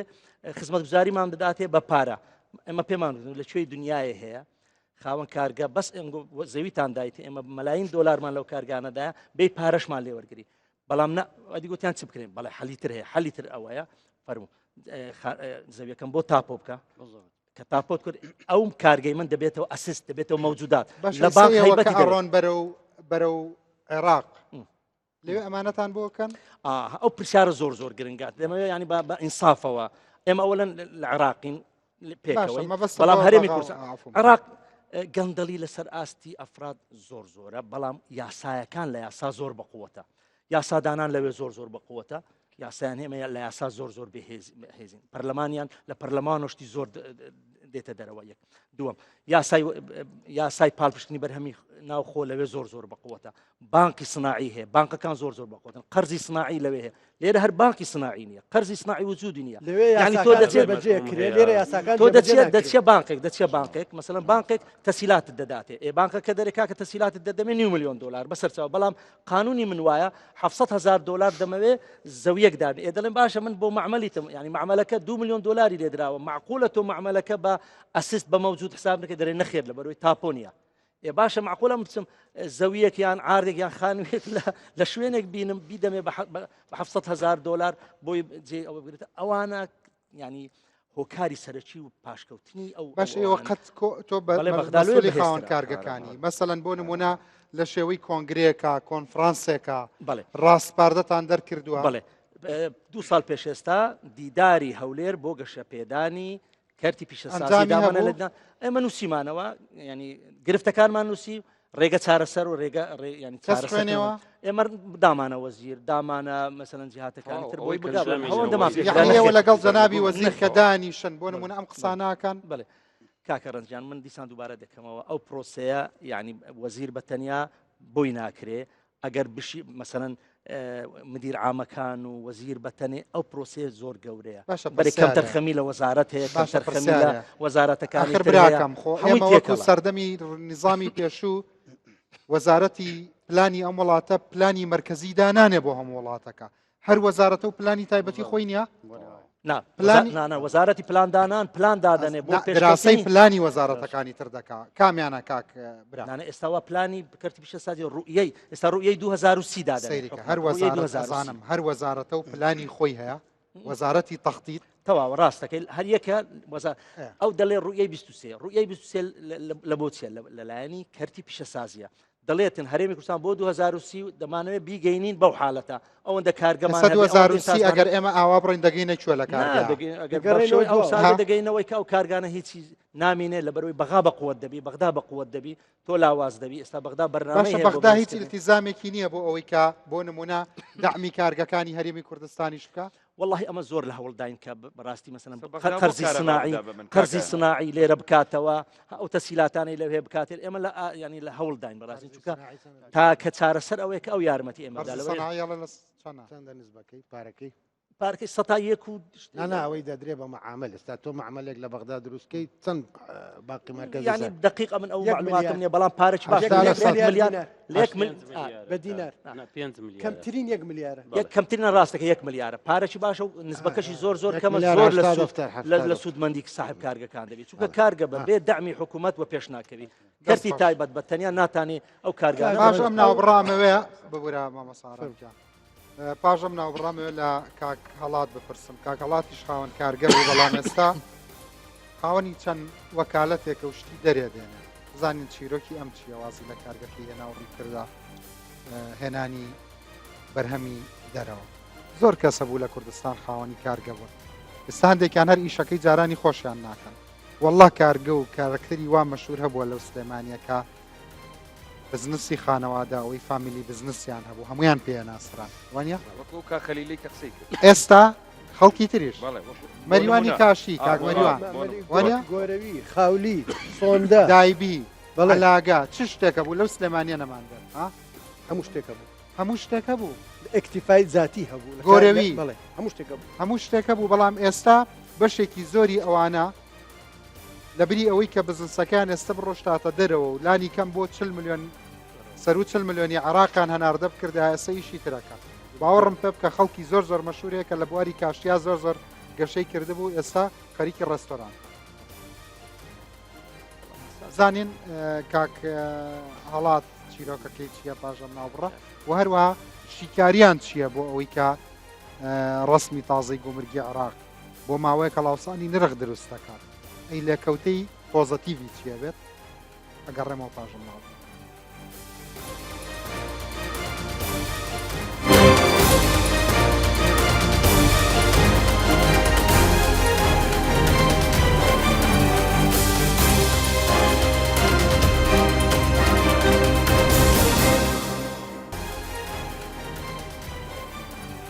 بەڕێزان لایەنە پەیوەنددارەکان بەس بۆ ئەوی کە بزان حەزمی کارە ساتەکە چەندە کاتێک کاڵەی کارگەیەک داخرا کاتی کاکەڵەتە بەڵام یەک پرسیاری زۆر کورتەکەم و کاتەکەیان بە کاکەڵات ئەوە کارەسات نییە جگەلەوەی کە بۆ ئەو کەسە کە ئەو پارەی بە چ قوربەسەریەک پەیدا کردووە وەکو وتم چەند خانەوادەی تریش بێناز و بێکار دەبن مەسەلەن یەکێکی وەکو مامۆستا کە تۆ دوو کارگەدا ئەخەی هەرچەندە کارگەکە و خۆزگەدا و نەخستایە تۆزە تەحمل بکردایە چونکە سفرەکەت ناوبانگێکی پەیدا کردووە و حسابی کۆدی ئەوەکەی کە مسەرتەن نەبێ و ئەوە نەبێ و یعنی پێم خۆشە شتا بەڵام لە داخستنی دوو کارگە یعنی زەرری چەند کەمترین شت 1 ملیۆن دلاری تۆڕۆ چونکە کارگە لە کوردستان کە بنیادن نا لە 115 بۆ 20 کاتەوە ناشی کاتەوە بۆ نمونە تۆ جیازێکە کڕی جیازی پێچانەوەی بۆ نمونە علاگە یا سفرە 40,000 دلاری پێی چییە کاتەوە لە بازارڕە بە ئاسنە بێ بیفرۆشی بەڵام من وەکو داخستنی کارگەکەم بە یەکجاری نییە بۆی ینی چکە من کۆڵ نادەم بە هیچ شێوەیە نە کۆڵە دەم نە ئێرە بەجێڵەوەی کە لەوێ ڕێزم هەیە مەبەستم تعبیرەکە بە کوردی وایە گەن ئێوە برا گەورە و سەروەرن و من زۆر ڕێزی و کەسانە ئاگرم کە کارەکەن کە بنیاتنانیان هەیە وە سلۆگانی پرۆگرامەکەشم دروشمەکەی نیشتیمان سازیە بەڵام ناشکرێکەی تر بەڕاستی خۆ پێشوتریش تەجروبەمان لەگەڵ بەغدا هەبووە ناشکرێکەی تر دانێکمان بۆ ڕۆکاوە بزانین هەموو شتێک بەهاریان بە چۆکدا هێناوە ینی شتەکە ئەتوانین نیشتیمانی خۆمان بنیاد بنین هیچ وڵاتێکیش بەبێ معوەقات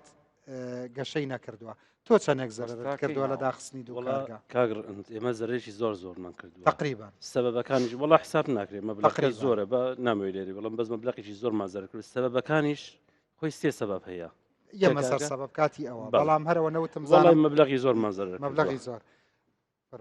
دەڵێ زۆر سپاس کاکرنج ئەترسم تۆ پێشووتر بۆ نەکردی بێ بۆیە لە کارگەدانانەوە چووی بۆ کاڵ من بۆنم کرد بزەوت بۆنم کرد لە ساڵی 2000 من خۆم خەریزی کولی ئەندازیاریم وەکو لە بنەماڵەیەکی بازرگان نەبووینە خۆمان هەر لە بنەماڵەیەک بووینە بەرەحمەت بێ باوکم مەشاریعی دەوازنی هەبووە سیناعی بووینە فمن وەکو مهندسێکی کارەبا فکرم کردەوە کە تەخەڕوزم کرد معمەلی بلۆک دانێم لە ساڵی 90 لەگەر برادریی خۆم ئەندازیار 3 ساڵ ئێمە خۆمان وەکو هەر کرێکار بووین مهندس بووین لەگەسە مەچینەکان طبعا کە پلان نەبوو لە ئیزازەدان ئەو زمانە من لەبیرم دێ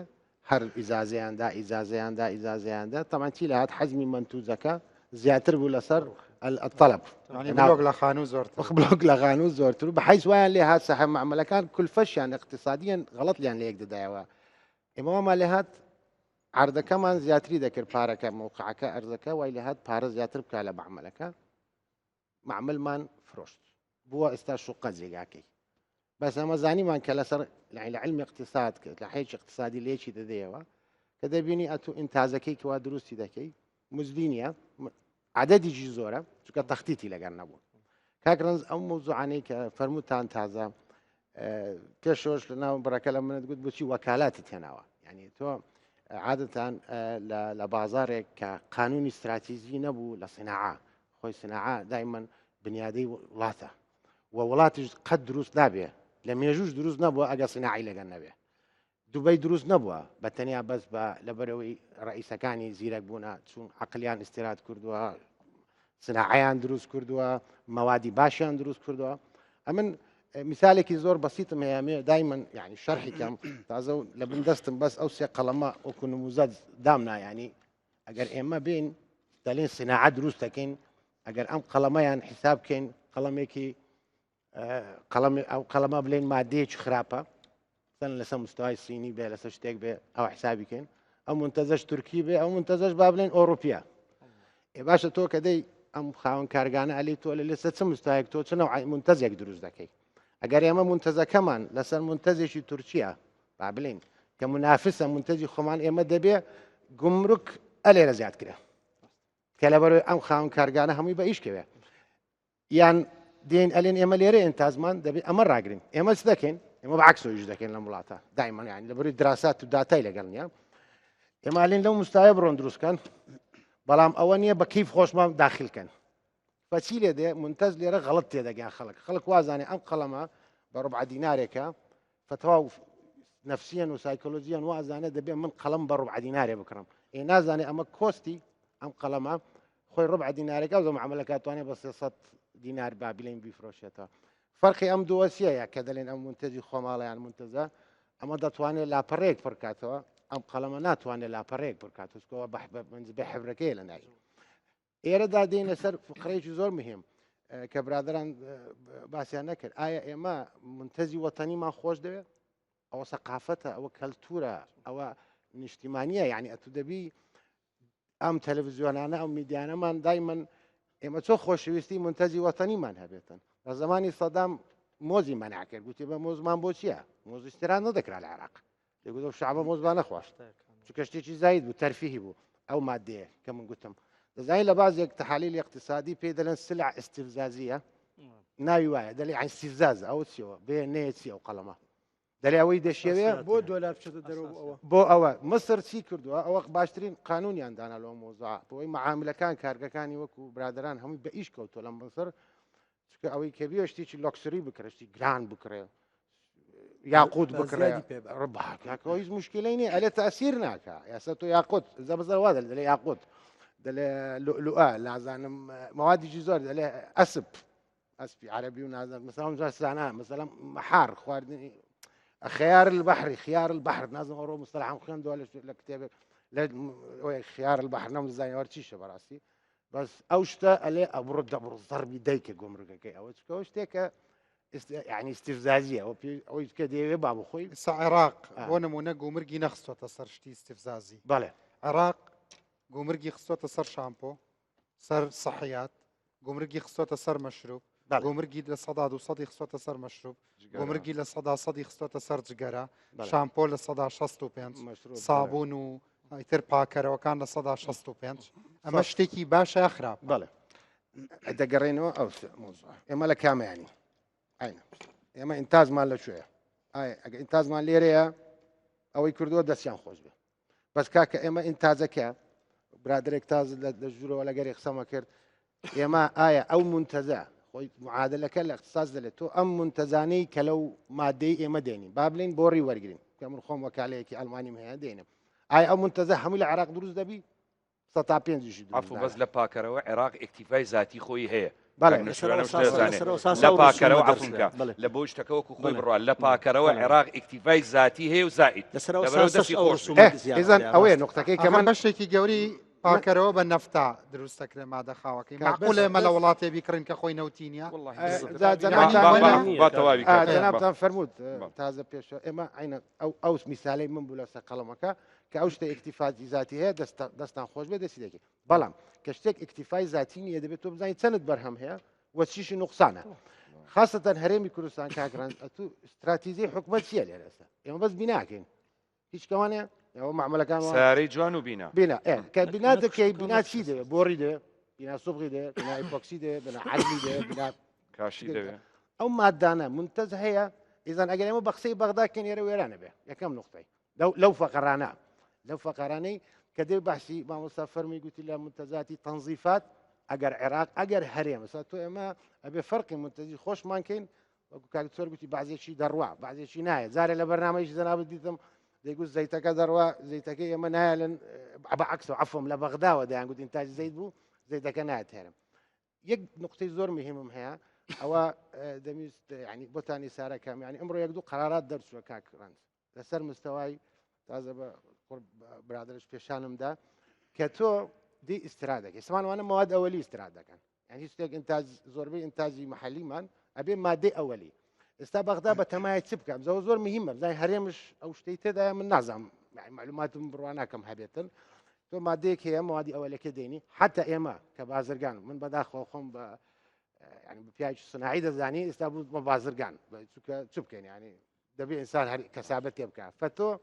او ماده اوليه يعني او ايه بسيطه سيدو هزار حساب بلا سريان يا كم فرسيات كماده اولي ذكرن ك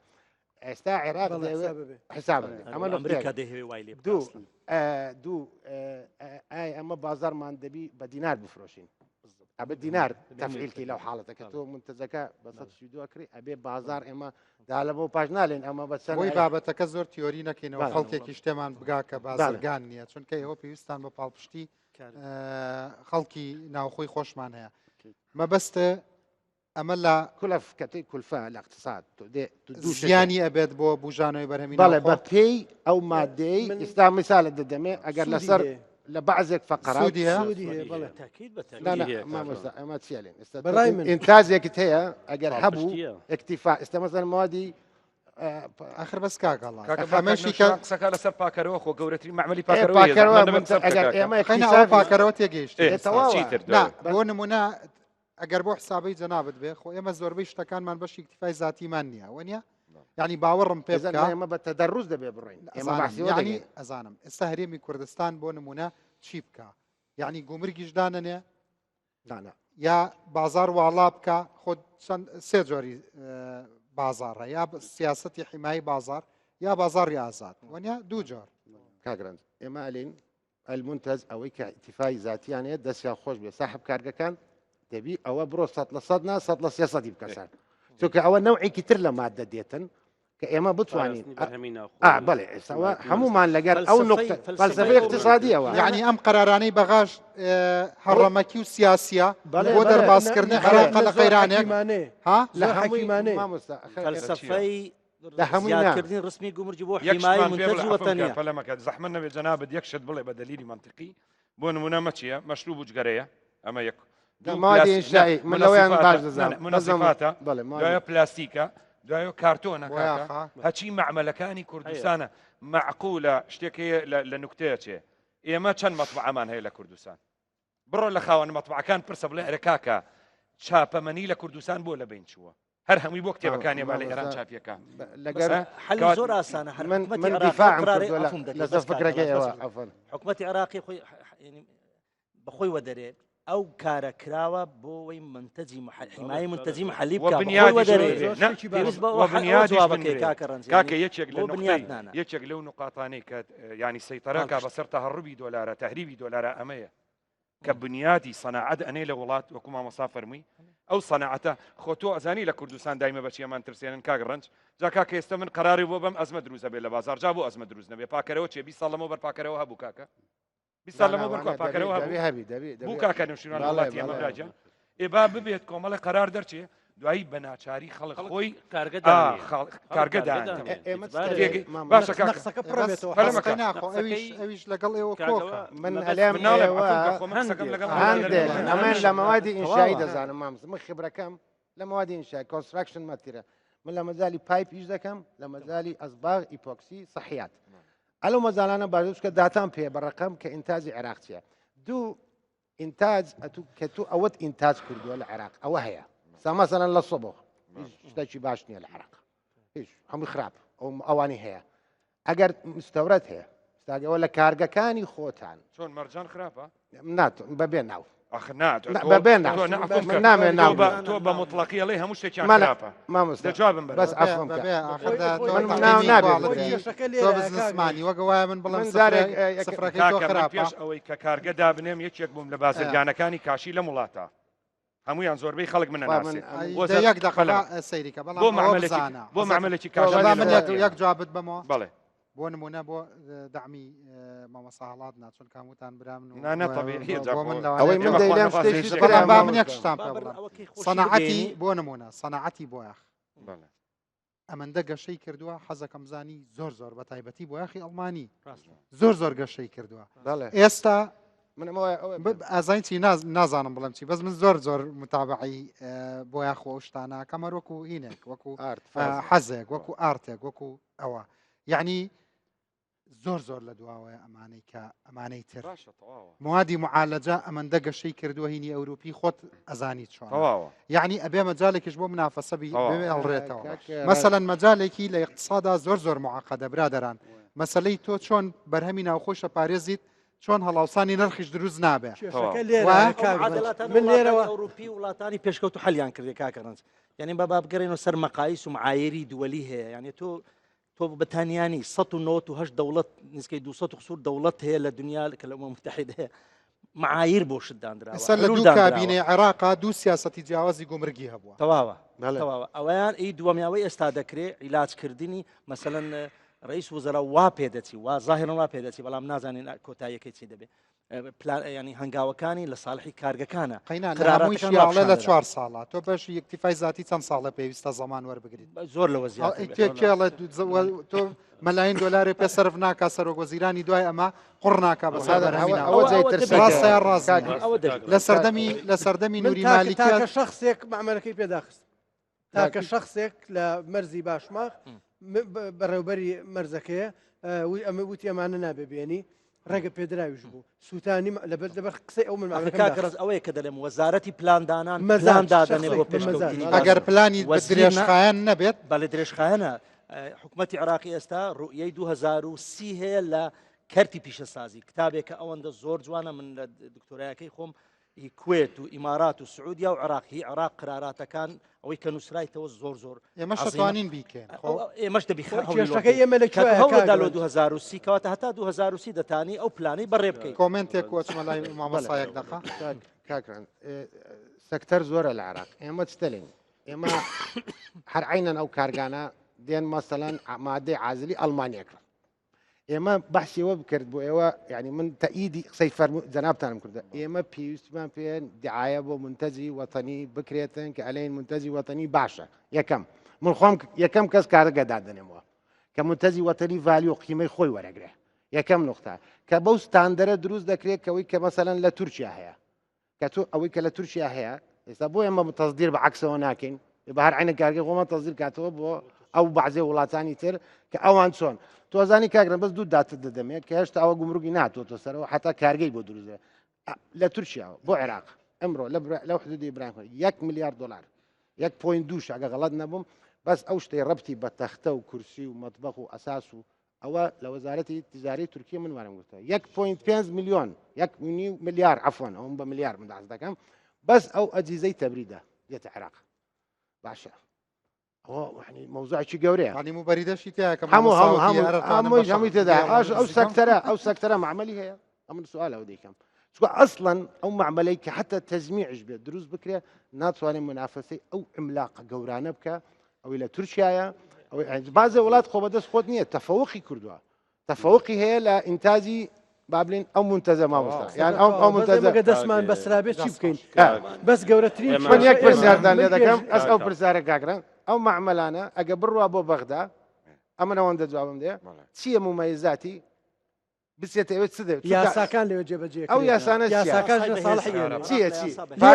یاسایە بەرە جێبەجێ ناکرێت من عقدێک حکومت عقدێکی لەگەڵا کردو مەڵە کارەبا دێمێ ئەو بۆ ڕاکێشم جادو بۆکەم من مەبلەغێکم داناوە ملیۆنە دلار بۆم پرۆژێ ملیۆنە دلارەکەم بە 2 ساڵ معاملەکە تەواو بێ ملیۆنە دلارەکەش مەچێتە جادۆبان و ڕاکێشانی کارەبا و عمود و ئەم شتانە وەختێکە تەواو بێ هیچم پێ نییە وەکو ژووری بازرگانیە توانم چه مساهمەیەکدانە ئەمان ڕاستە دڵیان گەرمە بەڵام بەڕاستی بنە و بارگەشیان نەپێچاوەتەوە بۆ بەغا وەنیا نەخێر نەخێر کاگران طبعا إضافة لسر قصي دكتور و قصي دكتوري برازيش موضوعي أو فرز رسومي جمرقي كمن خوم شخصي أو قصيدة كم هم تاندزانن حماية إنتاجي وطني يقدر شرطكان أو كفرز رسومي جمرقي لسر بكريه يعني أو يك شرطة يعني أو يعني هيز قابلين نقاشي لسرنيا براستي أو موضوعة يعني خد زاني أو سبيني أو تجارتي كدقري مواد شدينن أو 16 أو 16 كإضافة ذكر للسري ببيع أو مواد لسر كابرا جران راروستي راس جران راروستي فترة احتمال خلقك بينا خوش بي وخلقك زر المن بي ومواطن كان بأزر المن بن بلام باش فترة شدي أو كابرا مجبور دبي أو مواد استراد ناكا كاسترادي نكرت لعيني وقت مع أمريكاني ناوخومان برا فيردان وإنتاجيان زيادة دبي ومنافسي أوان كان كبيشتر كديان هنا أو يك بس كاغران زحمة النبي موضوعي دوم موضوعي دكتور باسي تافو كرديني أراضي كاني كرت أنقو دزانن قراري أنجمني وزيران هيا كهمو أرزي صناعية كان صناعي جنوبي بابن صناعي شمالي صناعي جنوبي خومان با معاملو تشتكان قرار هيا وكو سليماني كإستوان تنفيذيان كرت قرار هيا همو أرزكاني كارجا كان تافو بكري أو احتمال دتانم بنم بيش سيسار كابينة بيش يستايا سليماني رأسا هيني تنفيذ كرا كتابي أنا بوشو بلام بهولير دو نكرا نانكر زورج محاولة شمان كت فرمو أمنا دبي محاولة لوكي دبي بهمومان كابرا قوتني يعني لدوي بن لهول دابين شون كبراستي أو تناقض شيء زورا باشا لوش سليماني بوبراني سليمان ما لو بوان بكري لولا ما نكري لولا بودهوك نكري أو يك أو يهرب بو معلومات موضوعي باسي سليمان كان خوان هولا نوجود يعني لا والله قرارك هيك قرار بس بوان كرا وما نكرا موضوع برهمي بو اگر بو وانا كاك محمد والله من عفو زور معلوماتهم للسر على كل المهم او امن يقينم لو قصه دجزانم كلوين دري تابو كرايا وببي بالضبط او يكشك قدسيان خوش بشتكي خراب دسيان خوش طبعا بشتكي زور باشان كردي خوش كما شو ما كرا بس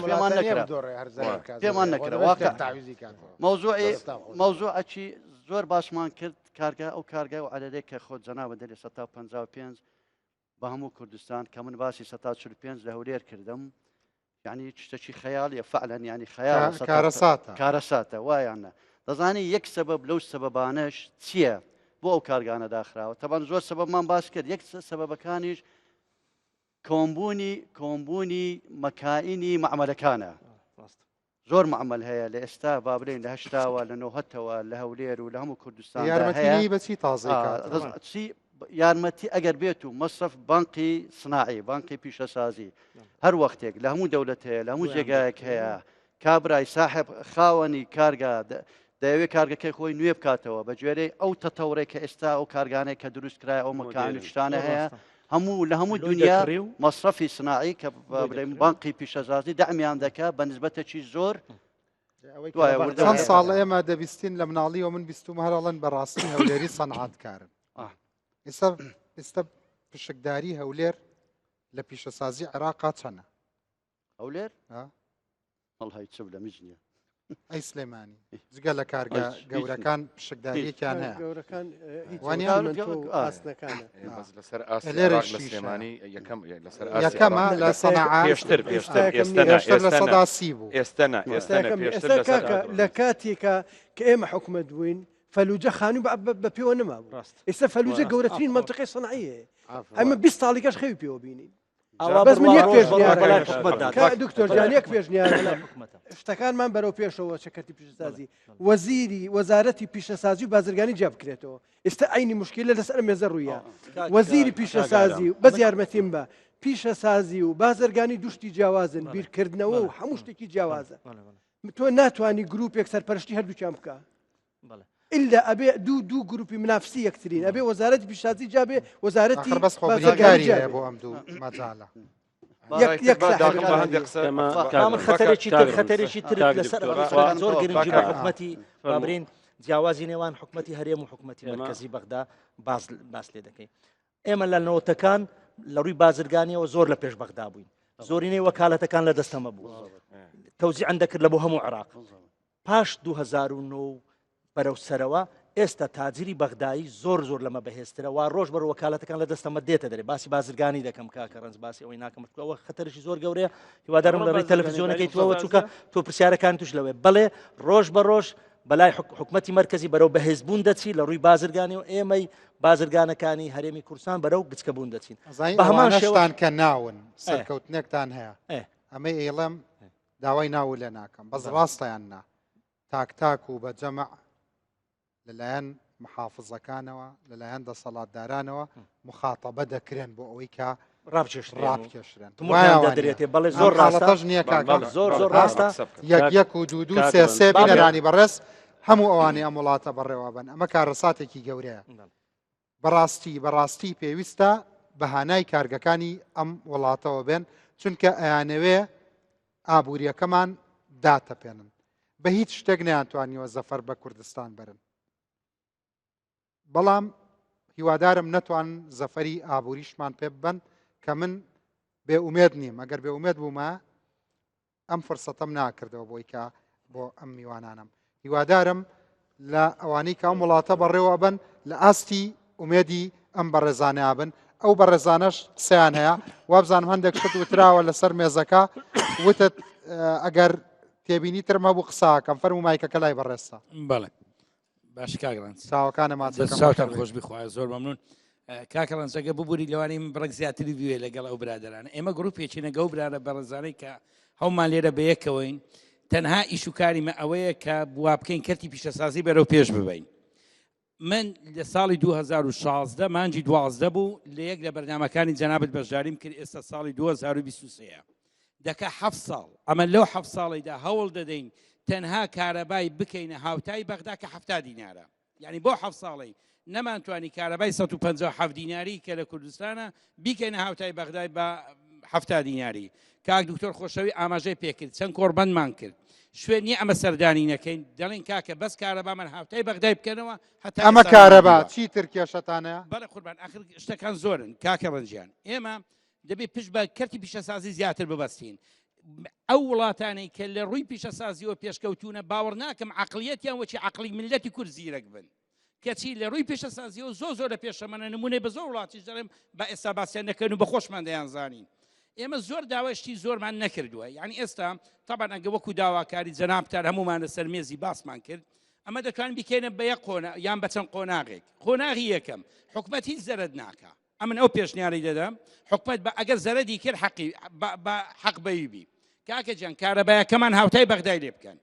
ئەوە کارەبای پیشەسازی دووەم ئەتوو مۆڵەتت داوەتە من معقول نییە تو مۆڵەتی دەدەێ من کارەبا بە 6 زیناری دوای دێکی 157 لەسەرم فەرقەکەی چەنە بەغا چەنە و ئێوە چەنە بەڵێ بەغا هەفتا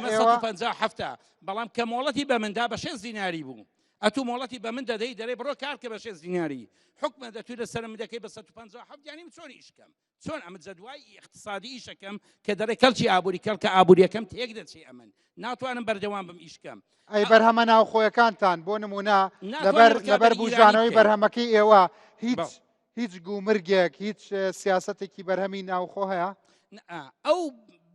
پاراستنی بەرهەمی ناوخۆ لە بەغداوە زیاتر دەکرێت نەگرێرە ئەمە کاکە ڕەنج ئێمەی گروپێکین 6 و شتێک خاوەن کارخانەی نا لە هەموو ناوچەکانی کوردستانی تێداینا لە گروپێکی واتسئاپی کۆبووینەوە ئەو برانەی لەسەر مێز هەموو ئاگاداری ئەوەینا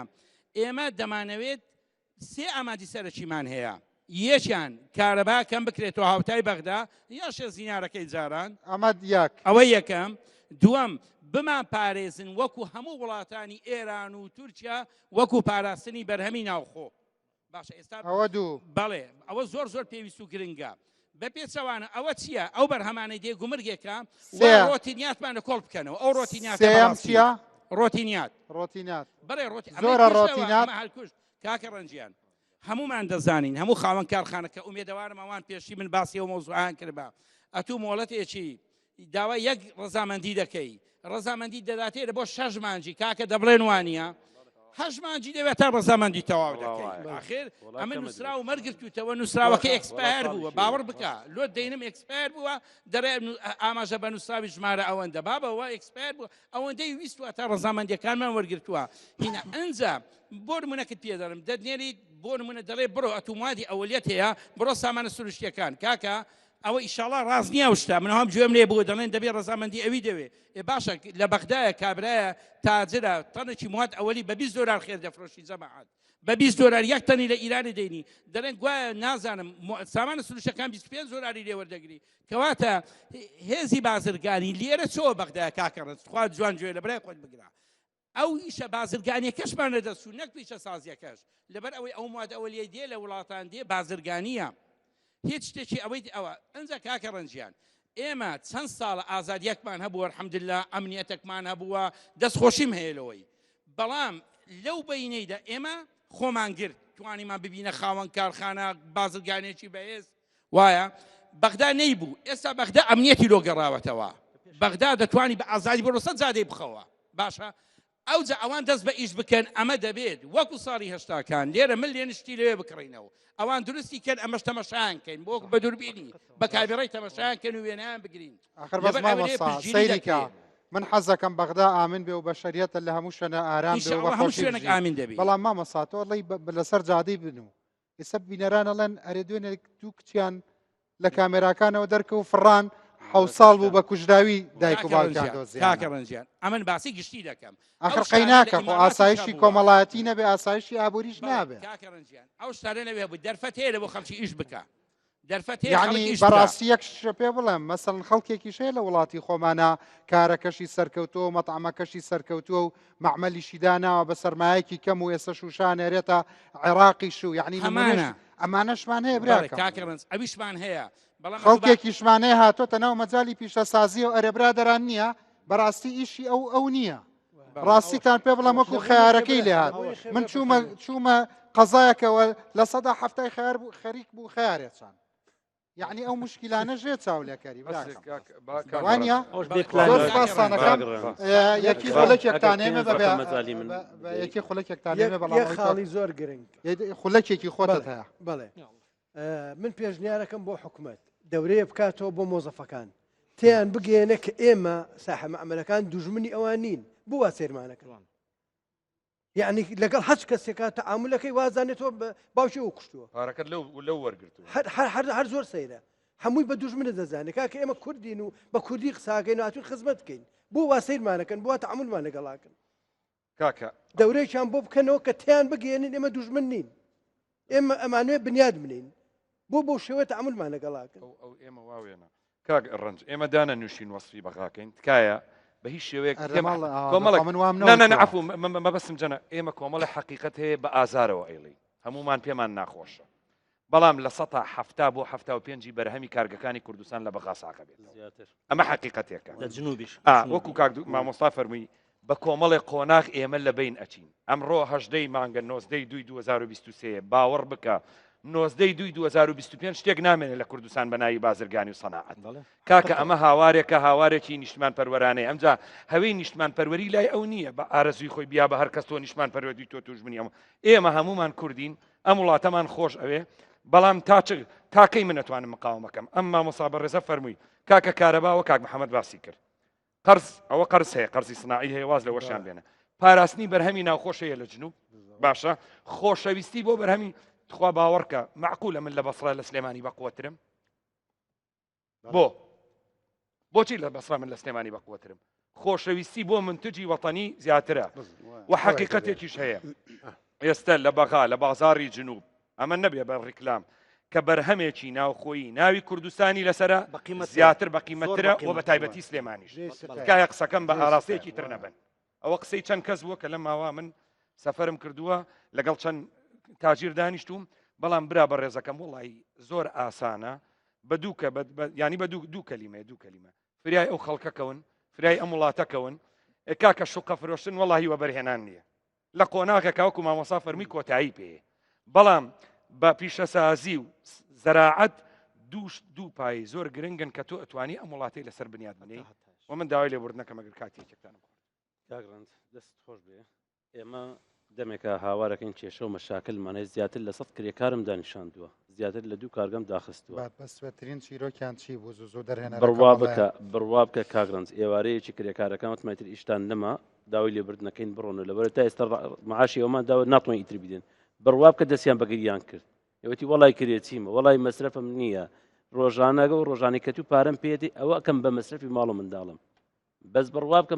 معاشەکەمیش دەینێ 350,000 بەس ناتوانین بیدەین سەبەبەکەشی چیە کاگڕنج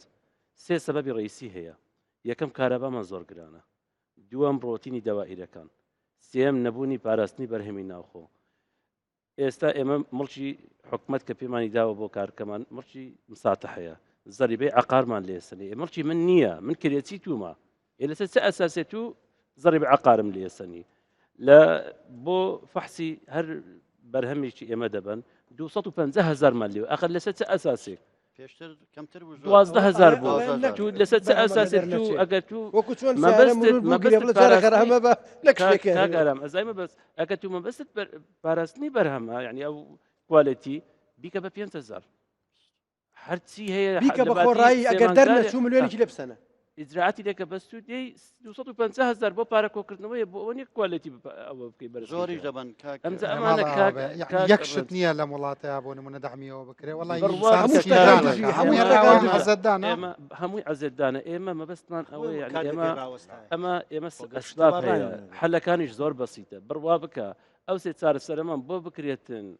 کارگەی من و دەیان کارگەی تریش ئیشەکاتەوە کارەبا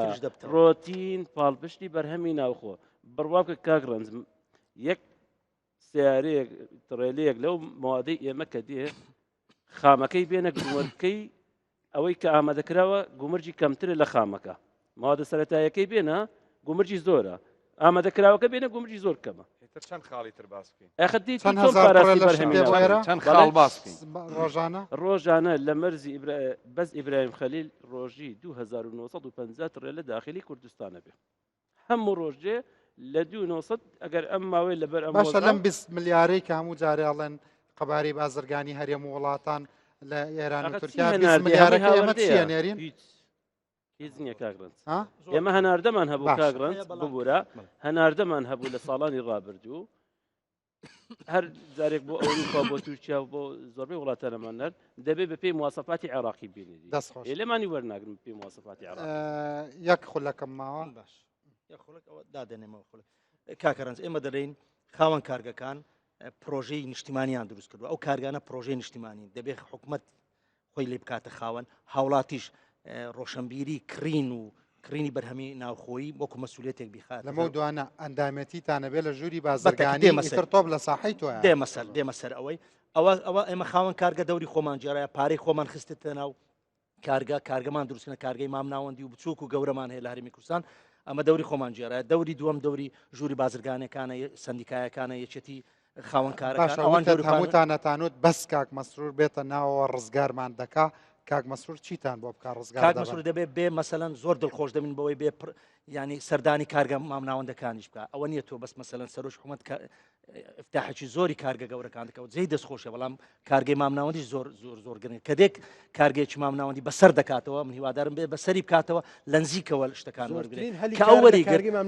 کارگە عدەدی زۆرە ژمارەی زۆرە کارگەی گەورە ژمارەیان 20 بەڵام کارگەی مامناوەندی 3-4 کارگەی بچووک دەبی سێقات و سێ بەرابەری وی بکەواتانەوە بیکەن بە مناسبەیەک معاناتەکانیشی بۆ باسکەن چونکە ئەمە دەزانین سەرۆکی حکوومەت حل پێشکەوتنی کەرتی پیشەسازی لە دەست سەرۆکی حکوومەتە و بە هاوکاری وەزارەتەکان چونکەمە هەمان سەش نییە ئەم پامەی تۆ ئەگاتە سەرۆکی حکوومەت و هیوادارم گوێتان لەبێت سەردانەوەی خۆشم هیوادارم جەنابەت لە بەرنمەکەی خۆتان کە و بەرنامەی لەسەر کەرتی پیشەسازی پێشکەش دەکەن کورتکراوەی مقتەرەحاتەکان بنووسەوە بیدێ حکوومەت بۆ ئیسفادەی دەستەکان ئەنواع و ئەشکاڵ مستەشاریانەی هیوادارم شتەڕێک و پێکەکانی ئێوە دەربێن و بیبەن بۆیان بەڵام هیوادارم ئێوەش بەرهەمی ناوخۆیی بەڕاستی لە پاکێجین و ئەو شتانەیە زۆریان زۆر فاشیلن بە قورعان شەکراوی کۆیتی سەیرەکەی ئیشتیهات دەکرێتەوە هەنگوینی کوردی حەزەکەی قەت بەلایەن سوار ئایزۆ وەکو خۆم سوار ئایزۆ وەرگرتووە زۆر کوالەتی ئیشەکە دەیان کارگەشمانی بەس ئەو قسەی کەم وانە هەیە کارگەی خراپەیە بەس دەیان کارگەی باشمان ئەوە ئەوەی زەناوت فەرمووت پێ دەڵێن یعنی براندین کە دێت و مارکەکەی خۆت جوان دەکەی ئەوە تەوان نسبەیەکی زۆر لە یعنی تەسویقیە ئەوە دەبێت بکرێت لە زەبوو تەجاتمان ئەمن یەک نامەی بەسیتم هەیە زۆر بە وشەیەکی کار کورد بۆ هەموو وەزیرێک علاقەی نییە بەس بۆ وەزیری تیجارەیانەوە وەزیر پۆستێکە لە هەموو شەریکەیەک هەیە من وەزیری شەریکی خۆمم کە پێم دەگوترێ مدیر مفەوەز CEO کامل سەلاحیاتم هەیە کاک ڕەنج لە کۆمپانیای خۆم خۆشیان لە هەموو ئەوەی خۆیان کامل سەلاحیاتی هەیە قانونیان پێویستە هیچ پارەیان پێویست نیە لە حکوومەتی هەرێم هیچ تیشکیان پێویست نییە چونکە هەمومان ئێمە ئەو وڵاتەمە خۆشویستۆ لە بەرۆ دانیشتوونەتیای و تاکوستاش بزنسی تیاکرێ ئەو زەبەوەکو بازرگانی بێ یان پیشەسازی بێتن قانونمان پێویستە یعنی ئەوە قەڵەمە وەزیرە ئیمزایە و جۆگرتنە سوودانی ئەو ڕۆژە 20 گەورەترین تاجری بەغدای خر کردوەوە لە پێش قانونەکە بڵاو کاتەوە چوو لەگەری کۆبوونەوە کردو من بادی لە هەمە شەریکی خۆم بانکراوە یەکێک لەوانە لەوێ دانیشتووە ڕێئیتان چییە ئەمە بەتەماین ئەو مۆزوعی گومڕوک زۆر سپاس خۆش یەک خولەکت هەرچەنە دەری شوم لە کاتەکە بڵە من بەڕاستی دووبارە کردنەوەی قسەکانی ئەو برادرانە باس ناکەن چونکەوە دیار بوو بەڵام من داواکاریم لەوەیە ئەو تەڵەبانانی کە ئەو برادرانە باز دەکەن شتێکی زەحمەت نییە باوەڕ کە ئەگەر دیشی جدی لەسەر بکرێت زۆر ئاسانە نقطەی دووەمیشم نقطەی مەوزوعی ئەوەی تیمارە بەڕاستی تیمار وێرانە تیمار وەکو هەر حەق نییە پێ برێن منطقی سناعی واقعەکە پێ برێم چه دەرگایەکی هەیە چه سیازەکی هەیە چه جادەی هەیە چه قیری هەیە چه ئاوی هەیە ئەوانەی کە بووە اقتراحەکەیمە ئەوەیە ئەو معمەل ئەو ئەرزانە بفرۆشن بە ساحێبی کارگەکان پارەیەکی مەبلەغێکی زۆر غڕ دەکرێتەوە بۆ مەبلەغی دەتوانن هەموو خزمەتگەر لە سلێمانی بە بەلاش تاپۆکراوە هەولێری بۆ پێی بفرۆشن فەقیرە ئەوانیش بەلاش بۆیان نەکراوە بە پارەیەکی جزئی بەسم بە نەفسی ئەو مەوزوع بەس نقطەیەکی تریش ئەوە لە بۆ حکوومەتیش لە بۆ خۆشی باشە لۆ میسالێکی بەسیتر لە بۆ دێنم وەرەو ئەخیریتی تورکیا وارداتی تورکیا 129 لەسەر ئەوەی با بڵێن لەسەر بەروبوومی سناعە ئەوە یەک 120 هەموو کرێکارەکانی تورکیا لەسەر سناعی دەژین بەس ئەمانە ئێوە ژووری بازرگانین ئەمانە بیکەن بە راپۆرت و بەڕاستی بەرزیکەنە بەرزیکەنەوە بۆ لە پێشمەنی وەزیران زۆرمان کردیە بەژووری بازرگانیش بڵێ شەهادەیەکی منشە مەدە بە 200,000 بە بەرهەمی بە سفرەتی سەفەری کە من بینێرم بۆ دەرەوە شهادەی منشە چێتەوە 200 جوری بازرگانی استعدادی خۆی نیشان دەدا ئەوە دکتۆر مەوجودە لێرە بە هەموونەوە ئەچی ئەمە پارپشتیان محاماتیان بکەن محاماتیان دەکەن هەر بۆ پارە نەبێ پارەیان لێ نقطەی زعفەکانمان بزانن دوایەوە دژمان بەکاری بێن حکومت وعدیان داوە کەس من پێم وایە ئینشاڵڵا ئەنجامێکی باشیە بێ و پۆزتیڤە بێ دووبارە بەخێر بن سەر چاوەکانم بە ومێدی بژانەوەی بەرهەمەکانتان و مۆفەق بوونتان و ئینشاڵڵا بەرهەمەکانتانە بێ بە بزنس فامیلی و کوڕی کوڕ و نەوەیەوەکانیشتان لێ حەسێتەوە ماندوو نەبن دەستان خۆش بێ ئێوەش بەخێر بن سەر چاوم با حافیز بای ئەوەندە پەیامی تایە ڕاوێژکارەکانی ئەنجومەنی وەزیران کاری لەسەر بکەن جەنابی وەزیری پیشەسازی مامۆستا کەمال کاری لەسەر بکات ماڵە